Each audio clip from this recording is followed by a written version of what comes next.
Welcome to the 126th episode of the So Video Games Podcast, where we talk about any game at all, including new stuff, old stuff, and anything in between. If we are playing it, we will be talking about it.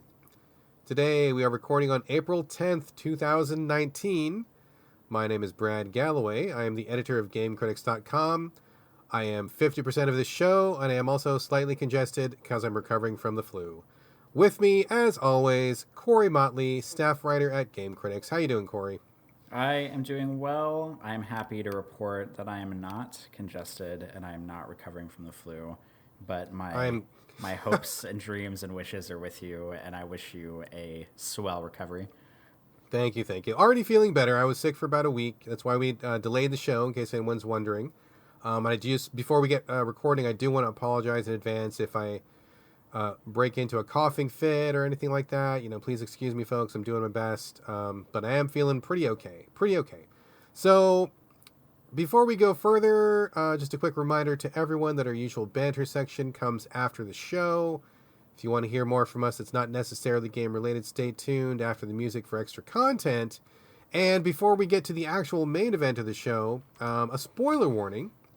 We're going to be deep diving and completely spoiling everything to do with Far Lone Sales. We discussed it last episode. I talked about it. Corey had not played it at that time. Corey has now played it and finished it. So we are going to be ripping it apart, talking about it from A to Z at the end of the show. We will give you a huge warning right before we talk about it, but this is your pre-warning warning. This is a warning that a warning is coming. So, like I said, it'll be the last segment. Corey, I'm sure, will have the timestamps in the notes, as he always does. And the rest of the show will be, as always, spoiler-free. Sound okay to you, Corey? Sounds like a plan. I also want to clarify that when you said that we will be, I can't remember if you said tearing it apart or ripping it apart. That does not mean we're going to be saying bad things, everybody. That was just Brad's way of saying that we're going to be discussing it in depth.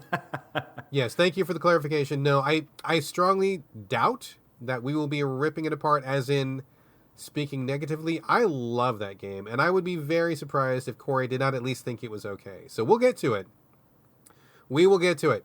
But we do have a couple of quick hits before we get into some of the meatier stuff. Corey, let's start off the show proper now. I believe we have two initial, maybe three topics for this segment. Would you like to kick us off here? I would love to kick us off for this. So I just wanted to give a minor report that about, I don't even know, several shows ago, I'll say, maybe like 5 shows ago, I had played a VR game called Singularity 5, and I had talked about it on the show. I actually might have talked about it twice now that I think about it, in like a couple of shows. For those that don't remember, or maybe you didn't listen to that episode, it's a VR wave shooter. It has really impeccable design. It looks incredible. I had described it at the time of looking very sort of like Alexander McQueen-esque. He's a very famous fashion designer. And I also talked about having a great soundtrack. And something that I love is whenever games have good soundtracks, because I am one of those people who will, if the game's soundtrack is good enough, I will just listen to it like when I'm in my office working, like at work, or in my home office at home, or if I'm on the road or whatever. And it doesn't have to be music with lyrics or whatever. Like, if it's just good music, I like that. So I had Googled the name of the game, and this is one of those weird things I run into every once in a while, and we've talked about this on the show before about like playing like indie games, because obviously if you're playing like a AAA game, it's not hard to find information about it, but this game is not. I mean, I would say with confidence, and I don't mean this to be rude, that this game is not very popular. Like I don't like. I imagine that a lot of people have not heard of this game outside of the show. But I'm thankful that they reached out and gave us a code so that I could play it, because I didn't love it, but it has very good parts to it. So speaking of the soundtrack, so I had talked on the show about liking the soundtrack. It's kind of groovy. It's kind of got this weird like, kind of like ethereal, like almost like R&B grooviness. I don't know. It's kind of hard to explain, but it's very cool. And I tried to Google the game. I had Googled like Singularity 5 soundtrack, Singularity OST. I had looked on the developers page. They're called Monochrome Paris. I had like scoured their development page to see if I could find anything about it, and I could not find anything. And I thought, man, this is such a drag, because I wanted to see if the artist had any other work out there. I didn't even know who the musical artist is. They don't even say who it is. to see if the album was available or anything, and I could not find anything. So finally, which is maybe what I should have done in the beginning, is I just went straight to the source, and I was on Steam, and on Steam on PC, every game that's for sale has a discussion page, and more often, I don't visit the discussion page often. It's basically just like a discussion board for people to talk about the games. But a lot of times, especially with indie devs who, the team is not a million people or whatever, they will like get in on the comments and chat with people, or they will answer questions or whatever. So I thought, well, what's the harm in me asking? So I started a new discussion board on the Singularity 5 discussion page, and I said, hey, I love the soundtrack. Kind of makes me wish this game were some kind of like rhythm shooter. Is the soundtrack available anywhere? Can I buy it? Is it up? I don't know. And the lovely people at Monochrome Paris answered within a couple of days, and they were like, yeah, we have a SoundCloud page. So I don't know how I did not find the SoundCloud page. It must be buried under, Google search results, way down. So I'm here to report that I don't know if anybody's even played this game that's listening to the show, or if you're interested in cool, groovy video game music. Singularity does have the soundtrack on SoundCloud. So I think if you go to SoundCloud and just search for Monochrome Paris, you'll find it. It doesn't have that many plays. As a matter of fact, probably most of the plays are me listening to it. But because when I went to it, there's only like 6 or 7 songs, because there's like one song for each level, and there's only 5 levels. And then I think there's like a title screen song and maybe like a credit song or something like that. But there's like a couple of songs in particular that I'm like head over heels for. And one of them is called, let me look at my iTunes real quick because I can't remember the name of it. One of them is, it's called Westfallen, and it's for Chapter 3, which is in parentheses after it. And then the next one is called The Bridge, which is for Chapter 2. I really like those. So if you're interested, the music is on SoundCloud. It is free. The even cooler thing is that you can download the music on there for free, because if you own a SoundCloud, every time you publish a song, you can set if you want people to be able to download it or not.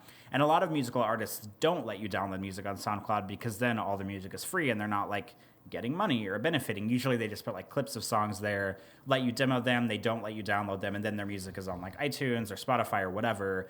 But Monochrome Paris has put all their music from the Singularity 5 on SoundCloud. It's all for free. You can download it. I already have it in iTunes. I already have it on my phone because I transfer the music over into my iTunes account.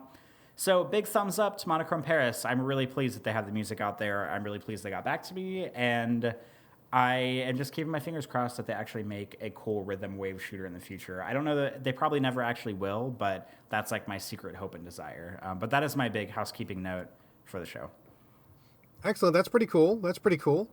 I know that you were really a big fan of the songs. The game does not interest me at all, but I might check into that. I like a good tune every now and then. Honestly, it might sound kind of weird, but I probably listen to game music more often than to listen to real music. But well, I'll check it out. The question is game music fake music then? I think music is music, as far as I think. You said game music versus real music. I get. Oh, okay. Sorry, my bad. I said that unconsciously. Wasn't even thinking about it. But okay, game music as opposed to traditional non-game, radio, meant for radio or meant for what? You know what I mean? I'm just giving you a hard time. Oh man, I'm getting roasted over here. Help me out, God. Okay. We do have another thing. I have one thing to talk about, but you could probably lead off on this other thing. You want to talk about the DLC? Oh, I'd love to. Yes, so Resident Evil 2, which is a game that has been loved on this podcast. Brad and I have not done a deep dive on it yet, but we will soon. People, in the midst of all of this debate going around social media on should every game have an easy mode, should every game have accessibility options, I don't want to rehash that because, Brad and I have talked at length about our ideas on accessibility in games and, all that stuff. But out of nowhere, and I love when video game companies do this, Capcom, who develops Resident Evil 2 and the other Resident Evils, most of them, they just kind of tweeted out of nowhere. They're like, oh, hey, today we have DLC out for Resident Evil 2. It is a $5 DLC, and it basically, if you buy it, you unlock all of the special weapons in the game. So it gives you, it's like the stuff, it's all the special weapons, and it's all the game modes, and it's all the costumes. So it's there are certain things, I can't remember if I talked about this on the show or not yet, but there are certain conditions in which you have to beat the game in a certain amount of time on certain difficulty levels to unlock certain weapons. Like I think on standard mode you have to beat it in like less than like 3 or 4 hours, and you get an unlimited like knife. And then if you beat it under X hours on like scenario B, then you get the unlimited pistol. I unlocked the unlimited knife and the unlimited pistol on my own. There is an unlimited submachine gun that I really wanted, but you have to beat hard mode in under like 3.5 hours, and I beat it in like 3 hours and 45 minutes, and I was really mad about that. But this DLC gives you all of that. It gives you the unlimited pistol, the unlimited knife, the unlimited submachine gun, an unlimited Gatling gun, and an unlimited rocket launcher. And all you have to do is pay the $5, download the DLC. And I think $5 is super reasonable for this. Like, I don't think that's absurd. I don't think it's too expensive. $5 is like right on the mark. And whenever you get to the first item chest in the game, you get all that stuff is in the item chest waiting for you. And it also unlocks the Hunk and the Tofu game modes, which you unlock Hunk, I think, after you beat the game the first time. And then you have to beat the Hunk mode. I don't know if you have to beat it in a certain amount of time, but you beat it, and then you unlock the Tofu mode. I had not unlocked the Tofu mode because I think the Hunk mode is really hard. It's very arcadey. It's very action-packed. It's very difficult for a player like me. But yeah, Capcom, if you played Resident Evil, or if you haven't, or if you're scared to play Resident Evil, and you want more weapons or whatever, you can pay $5 and you can get all the weapons in the game, including unlimited ammo weapons, which basically makes the game like super easy. This is amazing. I love this DLC, dude, because I got through Leon's campaign just fine, and then I got halfway through Claire's campaign, and I kind of just fell off of it. I mean, I don't know what happened. I think I got busy. I think I was still working at the theater or whatever. Other games came out, review responsibilities, life, etc., but it just wasn't compelling enough for me to like keep pushing through. I mean, we can talk about that on a different episode or whatever, but when I heard about this DLC, I was like, oh my God, yes, like absolutely yes. Because I mean, how fun is that? That's fun to me. Like I don't like the struggle and the whole like conserving your 3 measly bullets and running away and hopefully find an herb or some shit. Like, I mean, that's fine. I'm not criticizing it, but like at this point in my life, I'm just not really up for that. Like, I just want to have some fun, you know? And so, like, the promise of, like, unlimited Gatling gun to rip up these goddamn zombies that were pissing me off all the way through Leon's campaign, absolutely I will pay $5 for that. 100%, yes. I, like, ran to my PS4, and I'm like, yes, Capcom, take my Abraham Lincoln. I'm going to download this thing right now. And I did. Jump back into it. It was really fun. The Gatling gun is as fun as you think it would be. Rips zombies up in like 2 seconds. The last time I played, I was trying to get one of the medallions from the top of the police station, and fucking Mr. X would not get off of my tip. He just like kept coming up there and coming up there and coming up there. I could not get 5 fucking seconds for him to leave me alone so I could do that puzzle. And so I ran up there with the Gatling gun this time, and he came, sure enough, right on my ass. And I'm like, well, let's see what's going to happen now. Fucking bust out that Gatling gun. I put like 100 rounds into his fucking head, and he like falls over. And he's not dead, of course, but like he's knocked out, and I'm like, ha! Showed you, motherfucker. See, it's a power of $5 can do. So I ran, got the thing, and like, you know, just started booking it through. I blazed through, got to William Birkin, the next boss. Killed him in like 2 rocket launcher hits. He just shows up, and I like, take this. And like he just goes shooting off the edge, and he's dead. And it's such a good time, dude. It's such a good time. I didn't finish all the rest of the game, but I will totally come back and finish the rest of it. And it did unlock the Tofu mode. I jumped into that because back in the day, I mean, I beat Resident Evil 2 100%. I did everything. I got all the ranks. I unlocked everything legit. Did the Hunk mode, did the Tofu mode, did all that stuff back in the day. So, like, I don't feel guilty about anything right now. And you shouldn't, because it's fun. Like, games are fun. Like, they're not all art pieces. They're not all examinations of the human condition. I think it's totally legit to say, I want to have fun with a game. And let me tell you, that extra $5 got me a lot of fun with this game. I was loving it. Fucking loving it. So, I will do the Hunk mode, as that was what I was actually most excited about. I wanted to do that, because I like Hunk as a character. The Boba Fett of Resident Evil. And I will do the other side stories we talked about. So it kind of gave me new life with this game, dude, because, I mean, I would have gotten back to it, but it just became really easy to not come back to it. But now that those weapons are in there, I don't fear anything. I'm just running through. It's just fun. It's simply just fun. I don't feel the need to prove myself. I don't feel like less of a gamer. I think it's a really good time. And I'm really glad that Capcom put this out because I tweeted this the other day. And I know that a lot of people, maybe agreed or maybe didn't agree or whatever. But my tweet basically was like, as a kid, I maybe would have fought this harder because I had infinite time.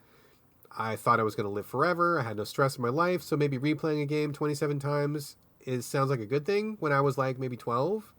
But now that I'm 40, the end of life is like on the horizon, dude. Like I feel the finality of being a human being. I feel a lot of stress because of work responsibilities. Got a family, got a wife. The thought of trying to play something 15 times to get to unlock something, that's just doesn't hold any appeal for me anymore. Just not at all. Different phase of life, right? So to pay $5 to just jump to the good stuff was super okay with me. And for people who don't want to do that, you can still unlock it for free. It's still in there. Like, you don't need to pay any extra money. So, I mean, to me, this feels like the best of both worlds. I had some fucking people who were like, yeah, that should be a free option as well. And I'm like, I mean, whatever, dude. Like, they got to make money. Capcom's got to make some money. And if, I'm not going to begrudge them to make some profit. I love their games. I love them as a publisher.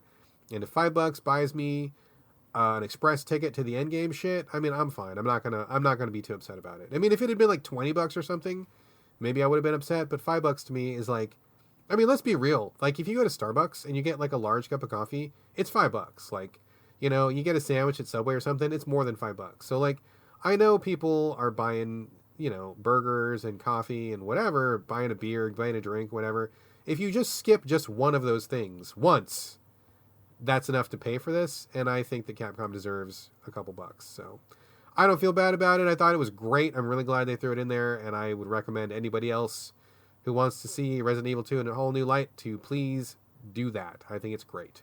Yeah, and even like for me playing it, like I've beat it. I lost count of how many times I played Resident Evil 2 already. I've probably played it like 6 or 7 times already, and even like now having the new weapons, like it breathes new life into it for me. And like, you think I would be like tired of this fucking game by now, but like I'm interested in going back and using like the unlimited like submachine gun is the one I'm interested in, because I think the like Gatling gun and the rocket launcher might make it a little too easy for me. But the nice thing to note also is like, if you're somebody who wants to play this and you buy the $5 like unlimited weapons, like the game does not force you to use them, so you can still play the game however you want and just like have the guns on reserve in the chest. And then if you get to like a boss fight that you just can't beat, or a hallway that's like super overwhelming, or like, there's like you with like Mr. X on the top floor, like if there's one section where you just cannot get him off your ass, then like by all means run to that chest, grab the rocket launcher and use it for 5 minutes and then put it back. Like, the game doesn't force you to use it the whole game,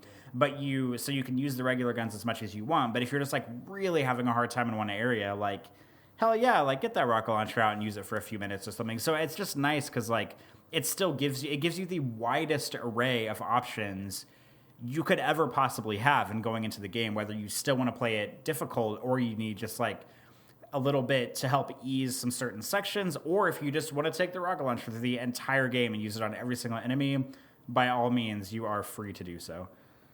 Absolutely. That's a really good point, because it doesn't force you to do anything. The guns are in your box. You can leave them in your box. You don't have to get them out. You can get the DLC and just get the extra modes, get the hunk mode, the tofu mode, get the costumes, or whatever. And, it doesn't force you to do anything. And that's really a good point that we need to just kind of reiterate these days.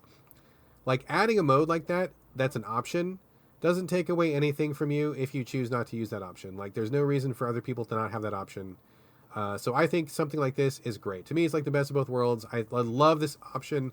I'm glad they gave it to us. I'm glad I did it. I think the $5 was worth it.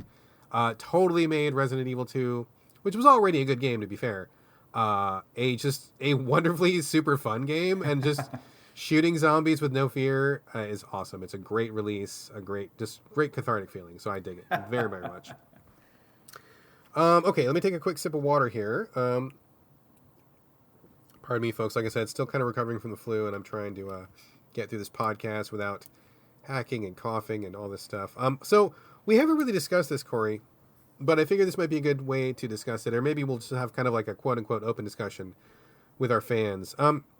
So if you follow me on Twitter or if you follow Game Critics, you might know that like maybe like once or twice a year, I'll get on Twitter and for like a couple hours straight, I will just give away games, like game after game after game after game after game. I mean, you've seen me do this before, right, Corey? Oh yeah, I don't even think you don't even do like trivia or anything, do you? You just say like, here's the game. Whoever replies first, you get it, and that's it, right? I used to do trivia, but then I had so many games that it took me forever to find enough trivia questions. And then inevitably, there was always somebody who was like, oh no, I got the answer first, or that's not actually the answer, or here's a technicality. And I'm like, fuck, people. I just trying to give some games away. Like, this is supposed to be fun, right? And it got really not fun in a hurry. So I stopped. And so literally all I do is I'm like, hey, who wants this game? I have a game. Whoever wants it, get it. And I just give it to you, and that's it. Like, end of story. Just giving it away. Because at Game Critics, we get so many codes. We literally can't play them all. Like, there are so many codes. I mean, I'll have some for review. The other guys will have some for review.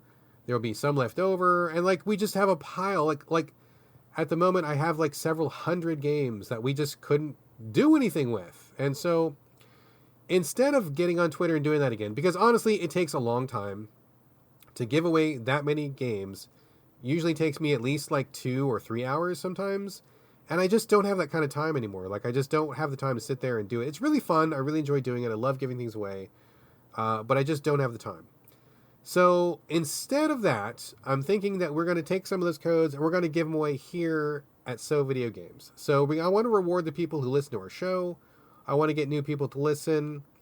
And I also want to get some PR for the people whose games these are, because I think that's the least we could do. I mean, they send us a free code. The least I could do is maybe mention the game on the air, maybe have somebody talk about the game, maybe somebody can play it and word of mouth with their friends or something like that. Least we can do, I think. So I haven't really cooked up a hardcore plan. I mean, I'm interested in your ideas, and maybe listeners have some ideas. I'm thinking maybe just at the end of the episode, maybe I'll just say, hey, I've got like game A, B, and C, and if you want it, I don't know, just fucking email me and I'll just, I'll just pick somebody and then we'll just give these games away. And maybe if the people get the games, the least they can do is say, hey, I won this by listening to So Video Games on Twitter or something like that. I don't know. And that's it. I don't know. What do you think, Corey? Yeah, this is classic good giveaway situation. I think this sounds like a good plan. All right, cool. So let's just roll with that for now, unless you have a different idea or any objections. I'm not prepared to do it right now, but I guess we could probably do it. Maybe we'll do it at the end of the show. I'll make a note in the script here. But yeah, let's have, I don't know, I'll give away like 3 games. I don't know what those games are right now, but I'll pick something. And if you're listening to this, I realize this is not very fully formed, very little details right now, but I'll give away 3 games at the end of the show. If you're listening to the show, email us at sovideogamespodcast@gmail.com and just say, hey, I listened to the show. I want a free game. That's all you got to do. And we will collect all those. I will pick somebody, I don't know, 1 or 2 days after the show goes live. And then I will email you back with your game. And if you get the game, do us a favor and just get on your favorite social media platform, Twitter, Instagram, Facebook, whatever, and just be like, hey, I won this game. And please say the name of the game from So Video Games. And that's all you got to do. No further obligation necessary. That seems pretty fair. You think that sounds pretty fair? I think actually everybody who emails us, we will invite you to our island lair and make you fight to the death over who gets the games. Oh my God. Speaking of which, did you hear that there's a billionaire who's going to be setting up a for real Battle Royale island? That is never actually going to happen. Someone's working on it right now, dude. I don't know if they're going to kill each other, but I think there's going to be some, I don't know, paintballing or some hardcore paintballing. Who knows? I don't know. I mean, that would be case, crazy. Then maybe that'd be fine. I don't know. Anyway, getting off topic here. Let's do it. Let's start right now. I got enough games to do this for like the next 100 episodes. So let's give away 3 games. Don't know what those are. I'll probably get in the habit of announcing that like at the end of the next episode or whatever. But this is a brand new thing we're getting off the ground. So if you want a free game, email us. Say you want a free game. I will email you back if you win. And then please share it on social media and we'll just do that. And everybody will have free games and I will get rid of my free games. Good. Okay, done. Let's do that. Now, that was a way longer opening section than I thought it was going to be, but here we are.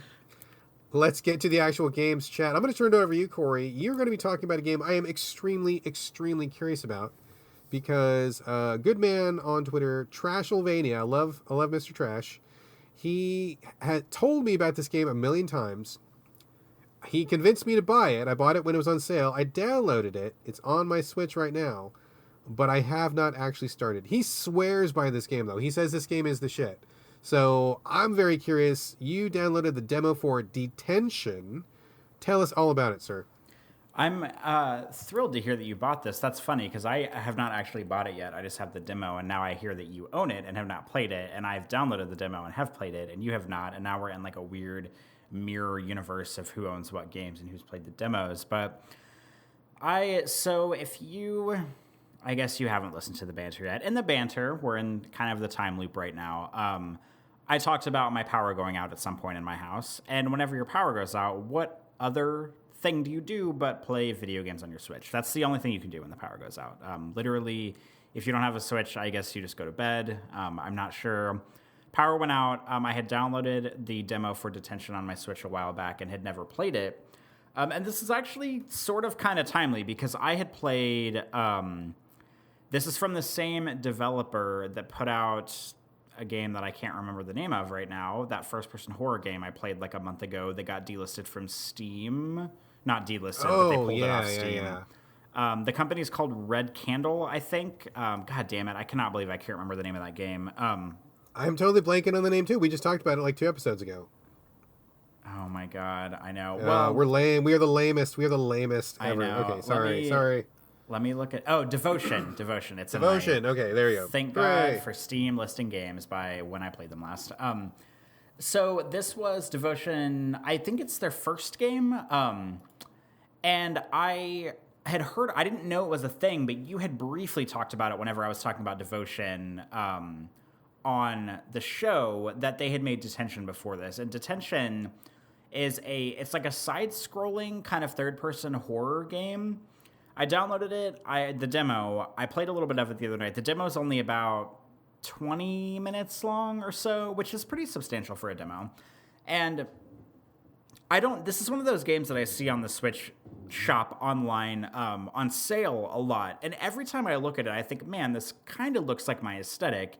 And then I look at the game screenshots and I see it's like a side-scrolling thing. And I'm like, well, I just don't know. I don't know about this. Because, like, I'm usually down for side-scrolling games, but I don't know. It just looked a little obtuse to me. Like, maybe a little point-and-clicky for me, even though it's not a point-and-click game.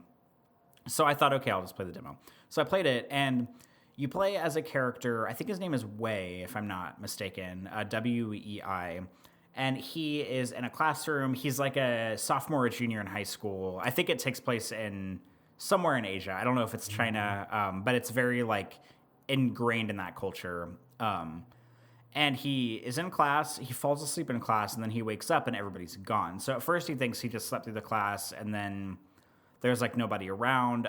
The teacher's not even there. You stand up. You walk around. It's kind of like old school Resident Evil in a sense where you can, like, examine certain desks and read stuff and read the chalkboard and read a sign on the wall. Like, you can kind of do a lot of that stuff. You exit the room. It turns out that there's a monsoon that's kind of approaching the city. So it's raining outside. The game's, I think it's almost all black and white. It's got a very, because it's a horror game, it's got a very creepy kind of aesthetic to it. Looks kind of grainy. It's kind of black and white. Dare I say, it's kind of a 2D side-scrolling mixture of, like, Fatal Frame and Siren in a way, in a sense that it's, like, kind of slow-paced horror, and it's very entrenched in, like, sort of like an Asian culture. Devotion also was, so they're definitely keeping a theme with this. And plus the developers are Asian, so, it makes sense. So you just kind of explore the school a little bit. You kind of explore the classrooms. You're trying to figure out how to get out of the front gate because it's locked. And so, like, part of the game is, like, exploration, side-scrolling. You're going up and down stairs. You're kind of investigating classrooms. Part of it is light, kind of inventory-based puzzle solving where, for example, a few minutes in, there's, like, gate of the school is closed and you have to figure out how to open it. So you like open I think it's like kind of like a fuse box. You have to find like a hand crank, you explore the school, you find the hand crank, you bring it back, you use it. Kind of, I mean, really kind of old school Resident Evil in a sense, except for it's side scrolling. And eventually you meet a female character who's in a gymnasium and she's just kind of like sleeping. And he wakes her up, they have a discussion, and then they kind of travel together for a little bit. And later on, you end up playing as the female character. And the demo does not make it clear if you like swap back and forth between the two characters at some point. And she just takes over at a certain point. And then she's kind of in charge of exploring things. And the demo kind of stops at a really good spot because it stopped in a section that kind of actually made me want to buy the game. And I have full disclosure, I have not bought the game. Full disclosure, when it goes on sale, I probably will buy it. Because I know that this is the kind of game that I see on sale all the time. It's currently not on sale. I think it's like $15 or so, full price on the eShop. But the game, like right before the demo ends, you kind of are introduced to, I don't even know what to call it. Like, it seems like an enemy type. It looks kind of like a ghost, kind of like a translucent, like person, like a ghost character, kind of fully clothed, not like floating through the air, spooky, or like hiding under a sheet ghost, just like looks like a normal person. And the game tells you that you have to like hold your breath as you walk past them. So it introduces a mechanic in which I think you hold the right trigger to hold your breath, and you can only, as you might imagine, hold your breath for a certain amount of time, and the game kind of starts like getting fuzzy and like wobbly the longer you hold your breath. I don't know if like, I didn't hold my breath as long as I could, so I don't know if the character dies, I don't know if they pass out, I don't know if it's game over, I don't know what happens if you hold your breath for a long amount of time. And I also don't know what happens if you don't hold your breath around the ghosts, because I was not going to risk that. I held my breath, I walked past the ghost, and then about a room after the first ghost, the demo ends. So it gives you, I mean, the demo's pretty well done because it gives you enough to understand sort of the mechanics of the game, the side-scrolling nature, reading stuff, investigating stuff, how to pick up items, how to use items, and then it kind of introduces an enemy threat sort of like pretty late in the demo, which obviously adds a little bit of intrigue because I wasn't sure if this game was going to be, you know, if it was going to be like an action horror game, a monster horror game, or just like a straight up exploration games. Because there's a lot of games out there that have a horror pretense, but they're not, it's not like you're fighting stuff or you're not like in combat with anything. So this game introduces that. I don't know if there's going to be combat in the future. I have not done a lot of reading up on the game. I just kind of played it because the power was out. This sounds like a really bad recommendation. Oh, I only played the demo because the power was out and I literally had nothing else to play.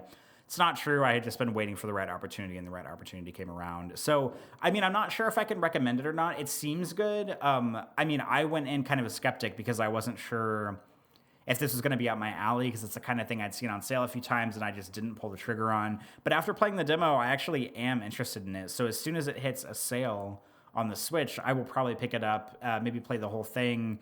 I'm not really sure what else it has in store for me, so the demo does a really good job of kind of setting itself up and then kind of going out on a high note in which you would want to play more of it.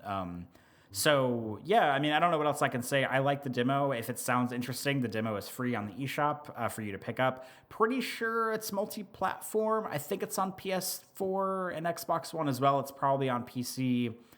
But I just happened to download it on Switch, and it seemed to be a good fit. But it definitely feels very Fatal Frame, very Siren-esque, sort of in that, like, thick Asian culture horror kind of vibe. And, I mean, I'm digging it. So maybe I'll play the whole game later and return to the show and give some more insight later. Excellent. Well, let me know when you start playing it, because I will make an effort to try to play it at the same time you do so we can at least talk about it together. Trash has pretty good taste in games. We don't always sync up, but we sync up pretty often. And I would tend to trust him. He's a pretty level-headed guy. He doesn't traffic in a lot of hyperbole. So if he gives something a real good recommendation, it's at least worth a shot. I mean, I kind of had a similar experience as you. I looked at it a million times. Seemed like it might be my kind of thing, maybe. But then I would look at the art and I'm like, I don't know. Like, I played, actually, it's ironic because I played a couple really bad Asian horror games before this one for Game Critics. I don't think I ended up reviewing any of them because they were just like really poor and I just didn't make my way through them. But I hit like a bunch, and this one came at the end of it, and I was like, "Oh God, no, no, no, no, one of these ones," because I can't do that again. But apparently, I should have kept going because this is supposedly the one that gets it right. So very curious. Like I said, I already have it. Let me know when you're going to hit it, and then I'll try to do it at the same time. I don't think it's very long, so I mean, it's probably like 5 hours or something, or maybe whatever. It's not a huge RPG, regardless. So we can probably bust through it in a pretty reasonable amount of time. But good. Sounds promising. Sounds promising. Okay. Let's move on really quickly. I have a couple of rapid things to cycle through really fast. I'm just going to go through these bit by bit, and then we're going to get to our FAR discussion, FAR loan sales at the end. So I'm just going to cycle through. Corey, if you have questions or thoughts, please feel free to jump in anytime, and we'll just take it as it comes. So these are all Switch games. I have been pretty busy, but I had time for Switch. Been playing a lot of Switch in bed, and so that explains why I have 4 Switch games to talk about right now. The first one is called Neon Caves, put out by a developer called Force of Habit. This is, I think, their second or third game on the Switch, but the first one that I've tried. And I believe they said that this game was inspired by actual animals which like live in caves somewhere. Like they must have seen a documentary or something, and it gave them an idea for a game. And to be fair, it's actually kind of a cool game. The graphics are very simple. It's a 2D, kind of like a twin stick shooter, sort of, but not really. You play as some kind of a little robot animal, and you just have the entire screen. It's like a single screen game. You have enemy animals that come at you from the sides of the screens. And you got to shoot them, but the trick to this is that you propel yourself by shooting. So if you want to go up, you got to shoot down, and when your cannon shoots, like it pushes you up. Or if you want to go left, then you got to shoot right, because then it'll push you the opposite way that you go. You can also hold a button down and you put out like little feet, and then you grip wherever you are and you hold still, and then you can shoot at whatever direction you want, and then you don't need to move. But you can only grip for like a certain amount of time, and then you'll fall off the wall, and then you have to propel yourself again and just kind of do that. So it's kind of like just like a twin stick shooter. Excuse me. I like the way it looks. I think it's a good idea, but it's way, way, way too fucking hard. It's really hard. To begin with, simply moving is kind of brain wrecking because you're always pushing the opposite way that you want to go, which, I mean, we've been trained as gamers for a million years. Like you push the way that you want to go. Like that's just what happens. That's just how it goes. And I'm fine with switching that up, but it's mentally challenging to think about that. Like it's like one extra step that you usually don't have to think about. So that was hard to deal with. That was kind of wrecking my brain. But the other thing is like, it's just really hard. Like you have a very short time limit in this one stage where like, I don't know, bombs go off or something, and you have to like shoot the bombs before they go off. Didn't feel like nearly enough time. Or like when the enemies are coming at you, like they're just coming at you real fast. And like to have such stringent time limits in addition to a brand new weird way of moving around was like too much to deal with. Like if it had been normal movement, I could have handled that. Or if it had been a slower pace of game with the weird movement, I could have handled that. But the two things together are just really, really hard. I mean, I was dying in like 15 seconds or something like that. Like it was really fast dying. And I played a number of times, maybe, I don't know, 15, 20 times in a row. And I just didn't feel like I was getting better. Like I just didn't feel like I had a chance, honestly. I was like, start a game, die, start a game, die, start a game, die. So for a little indie coming out of nowhere that wants to try to, make a name for itself, they scaled that fucker way too hard. I mean, maybe people out there like it. Maybe I'm sure some people can play it. That's fine. For me, way, way, way, way, way too hard. So it was cute looking, kind of a neat idea, but really, really difficult. Questions, thoughts? I mean, you pretty much have me at it's really hard, and that's pretty much all I need to know to never want to go near it. Yeah, I don't recommend it. It's cheap too. It's like $3 or something, but even that is, I mean, why spend the $3 if it's just going to be something you play for 15 seconds, The next one is a port of a game that originally came out on PC, Xbox One, and PS4. Assault Android Cactus. Have you ever heard of it? I I don't. I have not heard of it, but this is just another game in the long line of ridiculous titles that you brought to the show. I do my best, man. I do my best. This game comes from developers called Witchbeam, and I'm pretty sure they're from Australia. Forgive me if I got that wrong, but I'm pretty sure it's Australia. This is, again, not intended to be, but it is also a twin-stick shooter with kind of a top-down perspective to it. This one is about a group of android robot girls, and they're not like booby android anime girls. They're just like little girls that are just androids. It's pretty chaste. It's nothing salacious. They're in space. They're inside a big spaceship, and every robot on the spaceship is going berserk. And so you have to destroy the robots, get to the bosses, kill the bosses, get the ship back under control. But I mean, all that is just like window dressing. It's really just a top-down twin-stick shooter, kind of similar to something like, oh god, I mean, I want to say Smash TV or Gauntlet, but those are super, super old references. Have you played either Smash TV or Gauntlet? No. Okay, I knew those were going to be really old references. You don't get a lot of these games lately, so I'm struggling to think of a more contemporary reference. But anyway, you move with the left stick, you shoot with the right stick, you view the arena from a top-down perspective, and 10 billion things rush you at the same time. So that's what the game is basically about. I played it on PS4 and I liked it.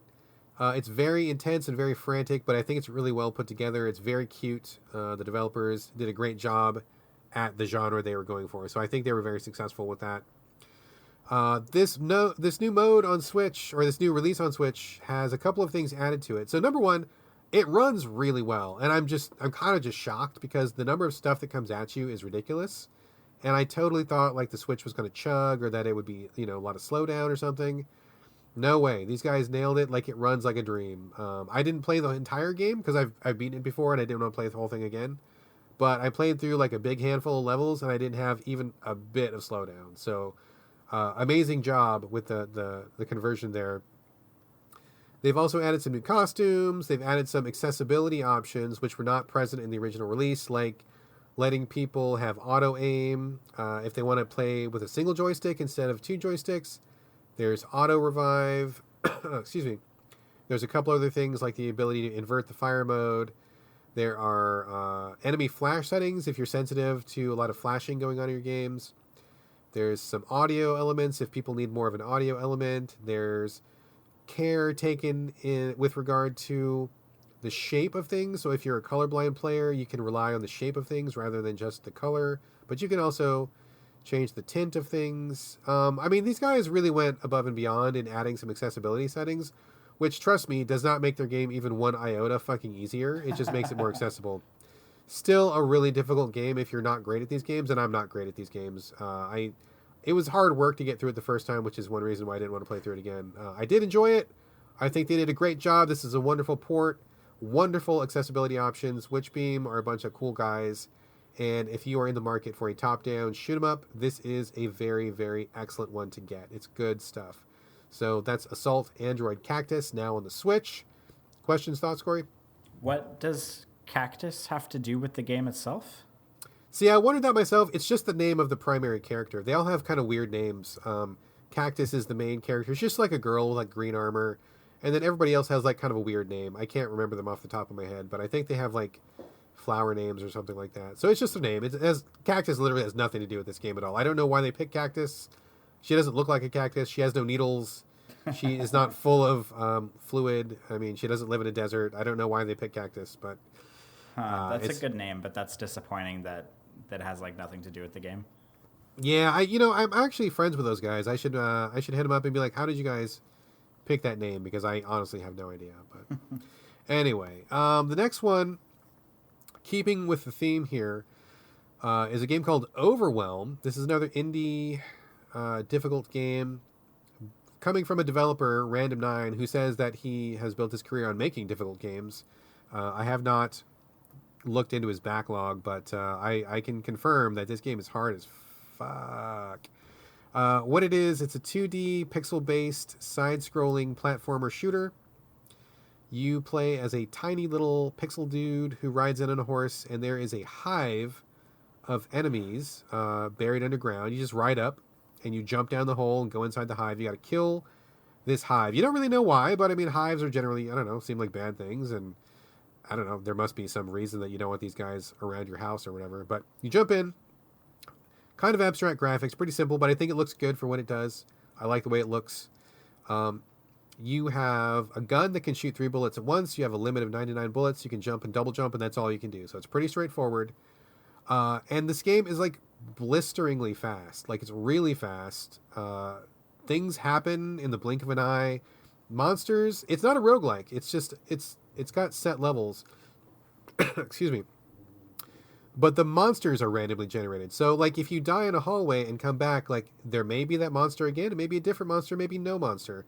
So you cannot practice, like, the way monsters appear because they just kind of randomly generate. That makes it actually a lot harder than I probably make it sound. Like, randomly generated monsters is tough to deal with. Very tough. They move fast, and you can only die 3 times. The point of it is to get 5 crystals that are scattered throughout the hive. You got to get the crystals, bring them back to your hub, and then stuff happens. I'm not going to spoil the whole thing, but stuff happens. Very difficult. Very, very difficult game. I started playing this, and I was like, oh my god, like, I can't play this. This is, like, really, really hard. But the reason I bring it up is because this was actually brought to my attention. I believe it was Louis Fiatro, good man and friend of the show, Louis Fiatro, tweeted me about this, but I had actually started playing this game like an hour before he tweeted me. But he's like, oh, look at this game. And I'm like, oh my god, literally playing the game he just tweeted me about. The guy, the developer, Random9, I think his name is, I'm sorry, man. I think your name is Rory or Ruari. Ruari. I really apologize. I don't know how to pronounce that. No offense intended at all. I guess Rory O'Sullivan. I'm going to go with that. Hey, please let me know if I'm wrong. He tweeted, he's like, hey, I'm a guy who makes hard games. This is a really hard game, but I also included a bunch of accessibility options and different things that you can tweak. You know, hopefully this is cool with people, because this came right in the middle of all of the discourse about Sekiro and difficulty and easy modes and options and accessibility and all that fucking shit that's going down on Twitter this week. So I thought that was really fortunate timing. I go into the options of this game, and I'm, like, really, really impressed with what he's done. You can change the color of the game. If you need to change the color, you can change how much screen shake there is. You can change the controls. That's all great. But you can also go into another menu where you can give yourself, instead of 3 lives, you can have infinite lives. Instead of 99 bullets, you can have infinite bullets. And the craziest thing is that you can actually change the reaction time and the speed that the game plays. So, like, at the default setting, I can play it, but it's really hard, and I died, like, a lot, and I don't think I would be able to finish it. Like, I just would lose patience too soon. I would die too fast.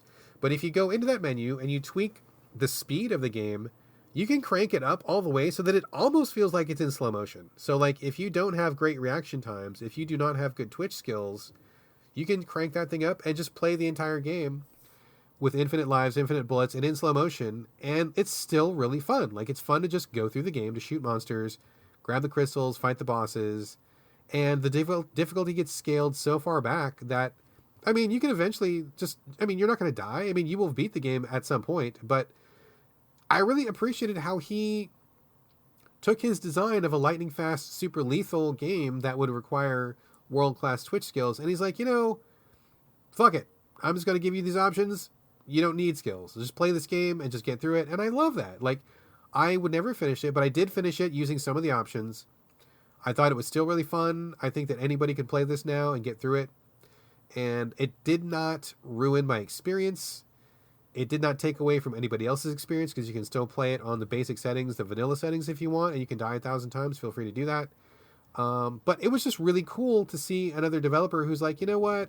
I made this game and I have a vision, but maybe my vision is not what makes you happy. So here's a couple of options and I want you to be happy. And I'll guarantee you, if he had not put these options in, I wouldn't have played the game. I wouldn't have finished the game.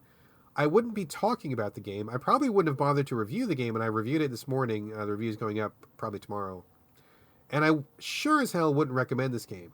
But because he put in these options and, you know, kind of met me in the middle where I'm at, I think this is a really fun game. And it went from being a game that I would never talk about to a game that I actually think is great and that I would recommend, because if you put on these options, I think it's a good time. So I really like Overwhelm a lot. I think it's a wonderful example of accessibility options and choices making a game better than it would be without them.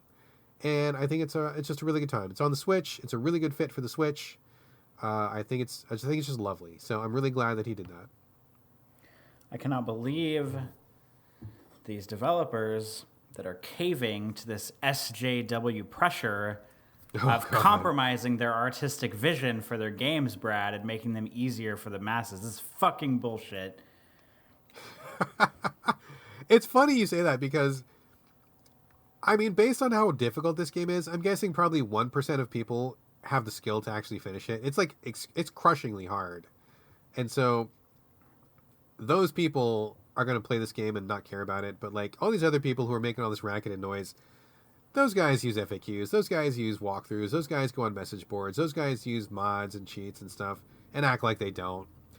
I just, it doesn't take away from anybody else's time to enjoy something the way you want to enjoy it. And I'm really glad that this guy gets that. Like, kind of the same thing with Celeste. We talked about Celeste a lot last year. On the vanilla settings, that game is hard as balls. It is so hard. But I respected what they did, and I played it through, and I did finish it on the vanilla setting. But there was also these other settings, like double, triple, quadruple jump, invincibility. You can float and stuff. Like, there's all these things that let you play that game however you want to play it. I respect that so much. I totally respect that. I wish more developers would do that.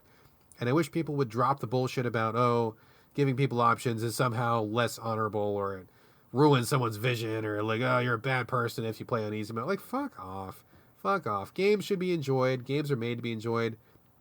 I can only imagine that developers want people to see their entire game. Like, why make a whole game if people are going to see the first 15 minutes of it? Like, what is the point? So, anyway, Overwhelm is great. I love the accessibility. I definitely recommend this game to people who want a 2D actioner. Good times, good times. Last one I'm going to mention real quick, and then I will let you take over for our final leg of the show, is a game called Safety First. I don't know why it's called Safety First, because it doesn't really properly explain what this game is about.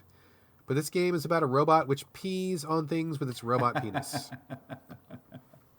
That is literally what this game is about. This game is about peeing in holes with a robot penis. It's a physics-based game where you control a robot. Right stick is its right foot, left stick is its left foot. That's all you can control. And it's got some physics, but the physics are really weird and wonky. The weight of the game feels really weird in a goofy way. And your robot is like fragile AF. Like if one leg goes out too far, the leg explodes off the body in a rush of, quote unquote oil, which looks like blood.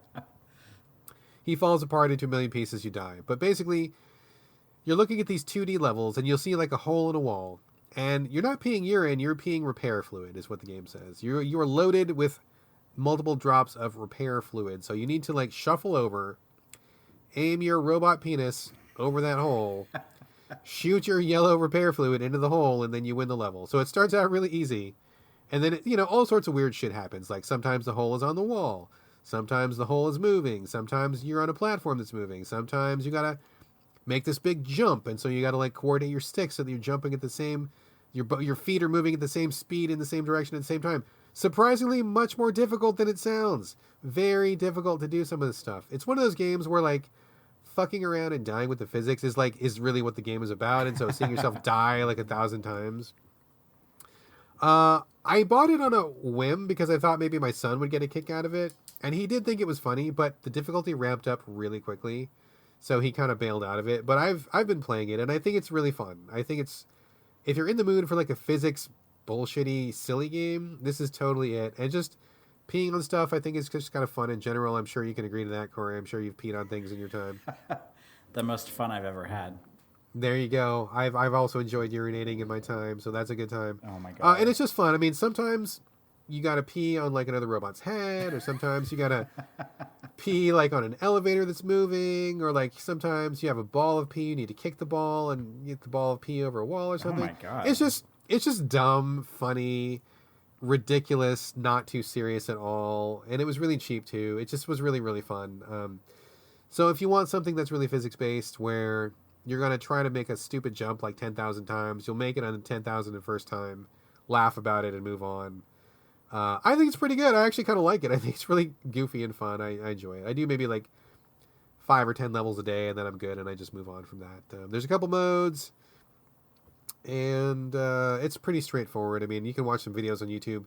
get an idea of what it's about real quick. And if that looks like fun to you, peeing on stuff seems like fun to you, peeing in random holes, I recommend Safety First. It's a lot more fun than it sounds, definitely. It sounds to me like your description is giving me very like Octodad vibes. Totally. It's like Quap or Octodad or something where like just struggling with the controls is like half a game. That is this game exactly. Like if Octodad minus 6 arms plus a penis, that's totally what this game is. So anyway, Safety First is a good time. I think it's really fun. So that's all I have to say about those games. Let's move on to our final segment, and this will be our official spoiler warning for Far Loan Sales. I discussed it in a non-spoiler way last episode, but Corey's been through it. He's going to be talking about his experience, and we're going to be talking about, the ins and outs and what we thought about it. No holds barred, nothing held back. So if you plan to play Far Loan Sales, and really you should, that game I think is amazing. We're going to find Corey's opinion in just 2 seconds here. I think it's an amazing game. I'm pretty sure it's going to be in my top 10 game list of the year. Don't spoil yourself if you have any intention of playing it. Please pause the show. Come back when you're done. Listen to what we have to say. It's a short play. It's only 3 or 4 hours long, something like that. Anybody can get through it like in a weekend. So don't spoil yourself unless you want to be spoiled. And this is your final warning. We are now going to be talking about Far Loan Sales from Okamotive. We're going to be spoiling everything. So Corey, I talked about it last episode. I hooked you up with a code from the developer. I know that you've finished it. Let us now discuss the game. Please tell us your thoughts on Far Loan Sales. All right. First of all, thank you for getting me the code hookup. And second of all, it's kind of funny to think about doing a spoiler section on this game because like I don't really know like what you can spoil on this game. Like I think we're right and proper to, give a spoiler warning because like the thing about spoilers to me, I think I read something in an article like a long time ago, and I'm sure that it was probably perceived as like, a really like sensitive take or whatever. But like whenever people like basically in the grand scheme of things, and this is sort of what, and maybe I've said this before on the show, but and I adhere to what I read. I can't remember where I read it. I can't remember who wrote it.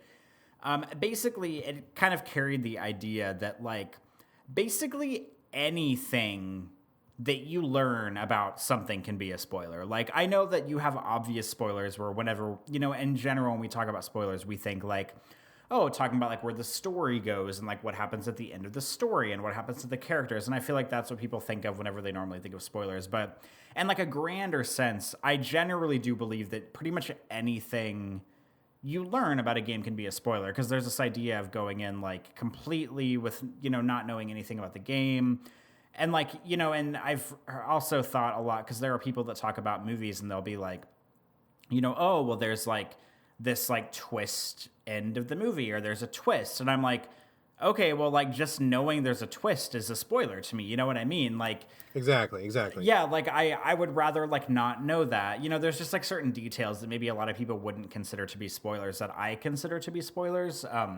But that being said, like it's the idea of spoiling this game is kind of funny to me because the way that I think about this game is more of like I wouldn't want to spoil some of the individual moments that happen because like really, and this might be my biggest criticism of the game, is that like it kind of doesn't really have a story. Like to sum it up, for those that listened last time and maybe forgot, or if you haven't listened and you want to dive into this territory, this game is called Far Loan Sales. It was on PC. It recently came out on PlayStation 4 and Xbox One. It is a side-scrolling, third-person adventure game where you play as a person. I am going to lovingly refer to the person as a woman because I believe that she is a woman. But like like you said on the last show, it's basically just like this tiny figure in a robe. So you don't really know like what the gender or anything is, the race or sex or whatever.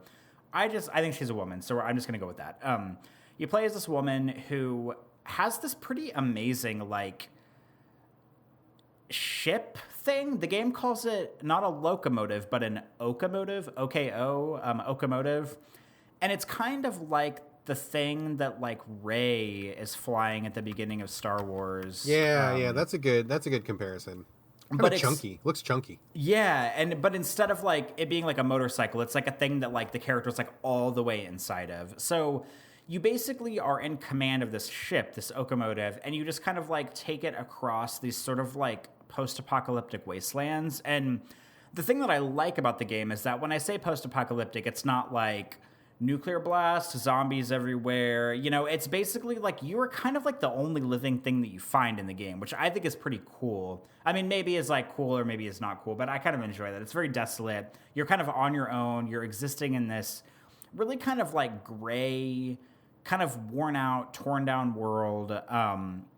And you're just kind of like existing. You're traveling and existing. You're trying to see where you can get.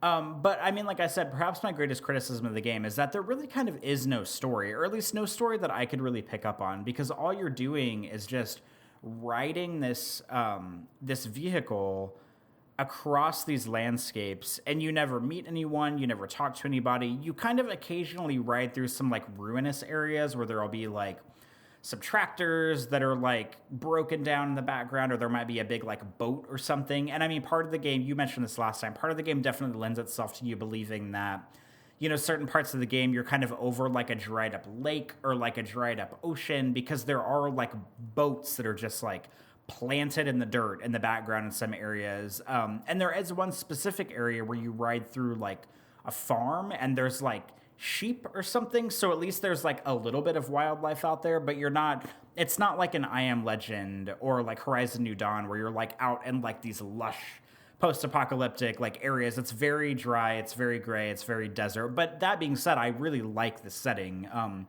It is kind of one of those settings that if it were a first-person shooter, I'd be like, oh my god, this has been done to death. But seeing it in the context of this game makes me really enjoy it. The way that I could describe the gameplay of this game to really distill it down, I'm going to do one of those things, Brad, where I name two games that I think like kind of make up this. Coreyism in full effect. Yes, if I had to describe this, it would be a combination of Inside by Playdead, and oddly enough, Lovers in a Dangerous Space-Time. Yeah. That is a good one. That is actually, no, those are good. That is, you did it again, dude. Like, that totally makes sense. Because, I mean, you're traveling across this kind of, like, barren wasteland, and it's very gray with pops of color. Looks kind of similar to Inside in that regard, where everything's kind of washed out. Everything's kind of drab. I wouldn't call it, like, a straight-up science fiction game, but there's the constant idea in the back of my head wondering, like, what happened here? What's going on? Like, where is everybody? It just kind of has that same, like, weird wonder that Inside has. But the meat of the gameplay is very similar to Lovers in a Dangerous Space-Time, where you're inside this locomotive. There's like there's different buttons. There's like 3 decks in it, and there's a little elevator. The bottom deck is just where you enter and exit it. The middle deck has an accelerator button, which you have to press it, and when you press it all the way in, it stays depressed for like 10 seconds, and it slowly pulls out. So if you want to keep going forward, you have to like stay on the button.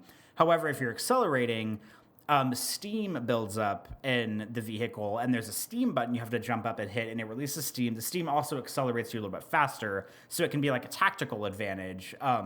There's a button you can press that puts your anchor down, so it'll basically stop you in your tracks. There is, eventually you gain this like vacuum thing that pulls up items in the environment that's on like the deck on the left. There's a fuel tank, and you put stuff on this fuel platform. You jump up and hit a button, and the items are converted into energy for the vehicle to let you accelerate. Eventually you get a fire hose or like a water hose for fires, and this like, sort of like electrical gun, like a soldering gun or something that lets you fix things. And then on the very top of the deck, when you're up on top of the ship, is a sail. The game is called Farland Sails, after all. And you can press a button, and if the wind is blowing in the right direction, you can bring the sails up, and they will carry you, so you don't have to use as much acceleration fluid, because sometimes items in the environment that you can use to put in the chute for energy are kind of few and far between. So using the sails to take you rather than gasoline or the energy of the ship is the smart way to go. How was that description, Brad? Yeah, I mean, I think that's great. You've really nailed like all the different various features of the game and the machine, the car, the vehicle that you have. So yeah, I think I'm with you so far, definitely. Okay, excellent. So this is kind of one of those games where I would have like, it kind of does a smart thing where I would have like a small problem with it, and I would be like, oh man, I hope the whole game isn't like this. And then the game would like give me something that solves that problem. And for example, the first thing, like you kind of go to the ship, you take off. The music, this game's music is wonderful, by the way. I love the music in this game. Already have it on my phone from iTunes. It's wonderful. Oh, okay, good. And the music is actually, it reminds me a lot of an artist named Tomas Dvorak, who does the music for Machinarium, which is like a game that's on basically every platform ever at this point. Incredible music. I thought it was him at first because he's like a famous clarinetist, but he plays a lot of instruments. And I heard like clarinet in the score, and I was like, ooh, I wonder if this is him. It's not. It's a different guy. But even the thought that I compared the two like made me incredibly happy. So you start playing the game, you take off, you're like riding through this barren wasteland. The music picks up, the camera zooms out a little bit, and I'm like, wow, this is like a cool adventure. Like this is kind of nice. Like I wonder where we're going.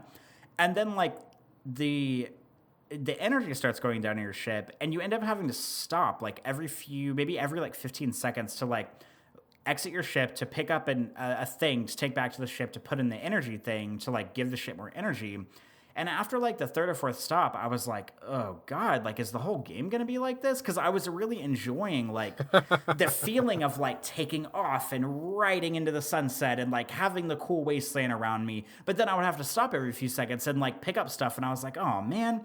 And then like luckily down the line, you pick up the little vacuum sucker thing, and it basically sucks up the stuff on the ground.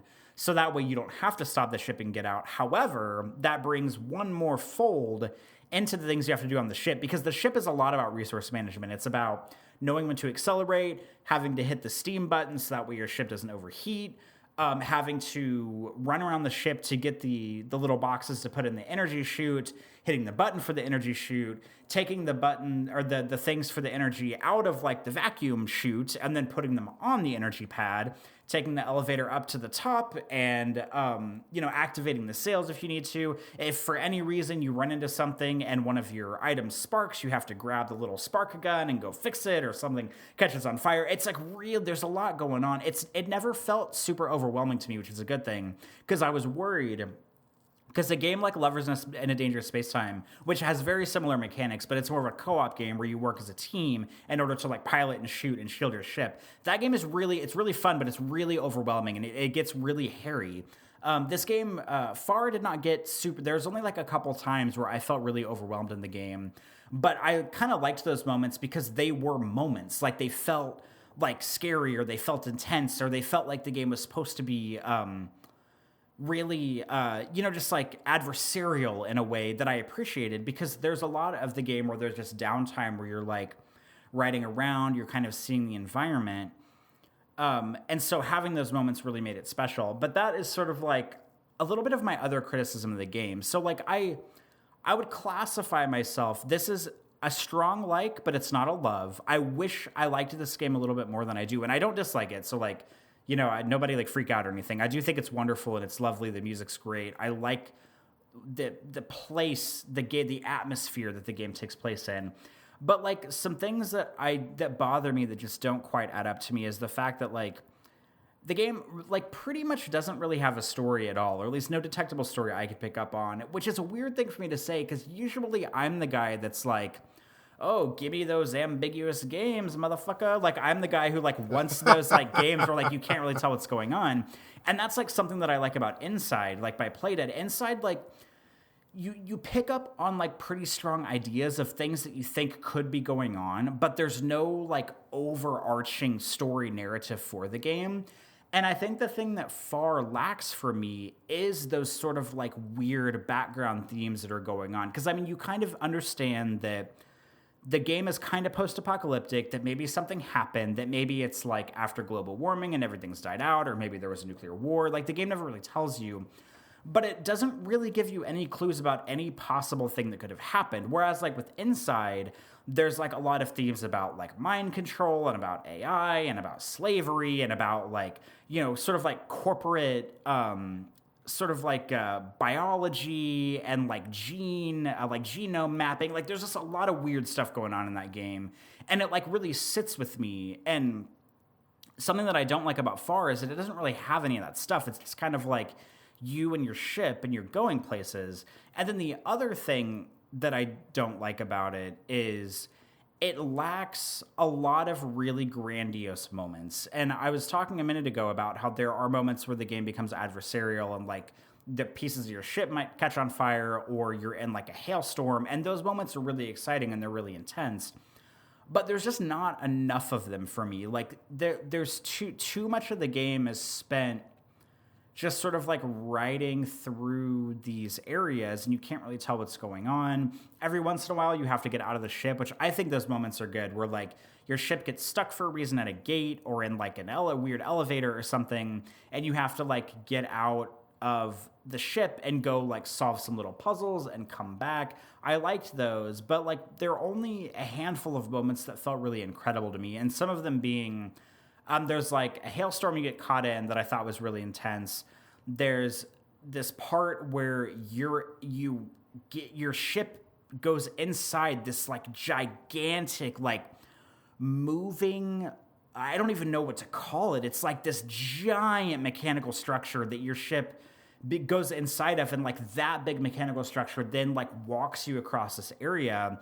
And like that moment it felt really immense and really incredible to me. But what I didn't like is that I wish that the camera would have like zoomed all the way out and really let you dwell on the entire like structure that you were inside, because it doesn't really like show you everything. And I kind of wish that it would have like really given you a better sense of scale of what was going on.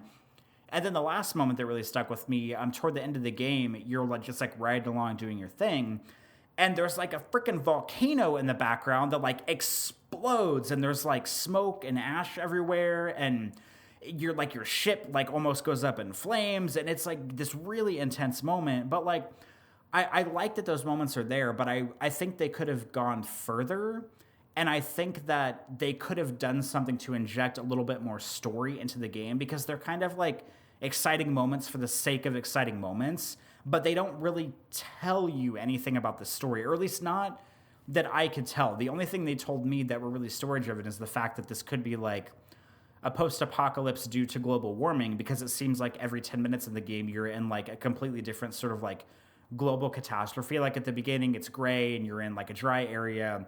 There's a hailstorm, there's a volcano, you're in like snow at one point. So it kind of varies in that regard, but it just wasn't as concrete as I would have liked it to have been. And it doesn't really like make the moments feel as big as I wish they did. But I mean, I realize I'm doing the same thing I always do on the show, where I play a game that I like and then I come in here and say a bunch of stuff that I don't like about it, which I feel bad about. But I do like this game. But I don't want to like take up, a million hours talking about all my things about it, even though I know you and I are kind of bouncing off because you talked about it last week, I'm talking about it this week. But given the stuff that I've said, and given the stuff that you weren't able to say last week because we did not do a spoiler section last week, what do you think about the game, about deep diving, and about some of the stuff I've said so far?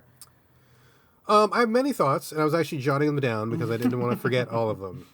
It's funny you mentioned the story, because I actually really like the story a lot. And I mentioned in the last episode that this particular story led to a really good discussion with me and my son about environmental storytelling and like what that means and how it impacts a game, and as a player, how it can potentially impact your experience. So for me, I liked the story of Far very much.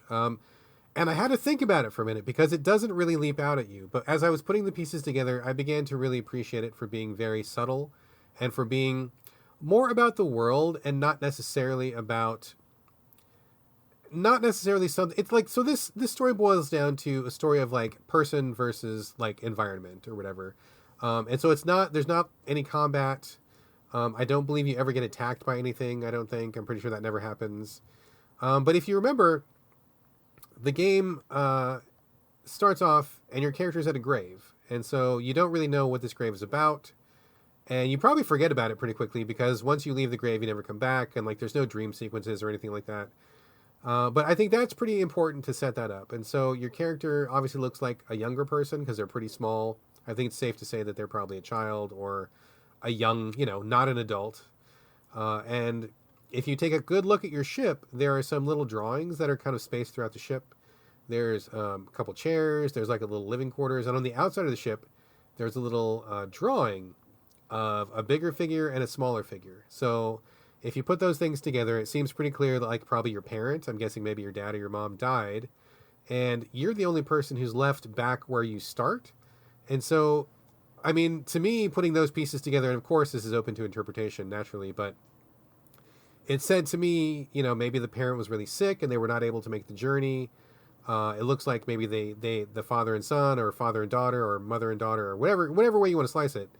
It seemed to me like not much of a leap to think that they maybe put that ship together themselves as a way of getting out of this place that is no longer safe, but then perhaps the parent couldn't make the journey.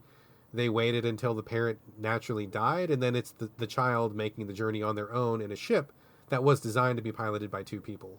So starting off, that was enough for me to get going, and mechanically it follows that it never becomes super overwhelming like Lovers in a Dangerous Space-Time, but there, like you said, there's a few moments where you're like, oh, I better hurry, I better get this thing over here. Nope, the steam's over here, I better get the steam, and oh no, I gotta get some fuel. It's never out of control, which I appreciate, but if you think that there's always supposed to be a second person, you can imagine how this thing could have been smoothly cruising all across the land, like if it had all of its upgrades from the beginning, if there was a second person. So I liked that, and following that theme, I really liked the moments of where nothing was happening. Like, usually I'm not one for a lot of downtime in games because I think that games don't tend to use it very well. But in this game, it was really contemplative and it was really peaceful, and it kind of made me think again about how this parent was missing and how this person, son or daughter or whatever, is just making this journey on their own, leaving their home behind, their actual house behind, leaving their parent behind, and just trying to fulfill the dream, which I assume they probably had. I mean, I think it probably is pretty safe to say that they both wanted to get to the end of the game together. That didn't happen, and so it being a really lonely journey, I thought really kind of spoke to me, and I thought that was really cool. I'm glad there was no combat. I'm glad there was no real confrontations. It seemed to be about ecological disaster, which is something that's also on my mind a lot these days, as we are in the middle of one right now. And so that's kind of backed up by all of the things that when you get to the middle of the game, where you find these stations that are building vehicles or fixing vehicles, or when you get inside that big walker, like you said. I agree. I wish the camera would have pulled back all the way. I was really disappointed when it didn't. I wish that they would have. But when you're inside that big walker, you can see there's kind of a war for resources going on, little pictures of the environment, and just kind of you pick up from, you can imagine this thing being built to I don't know, carry people or wage some kind of war somehow.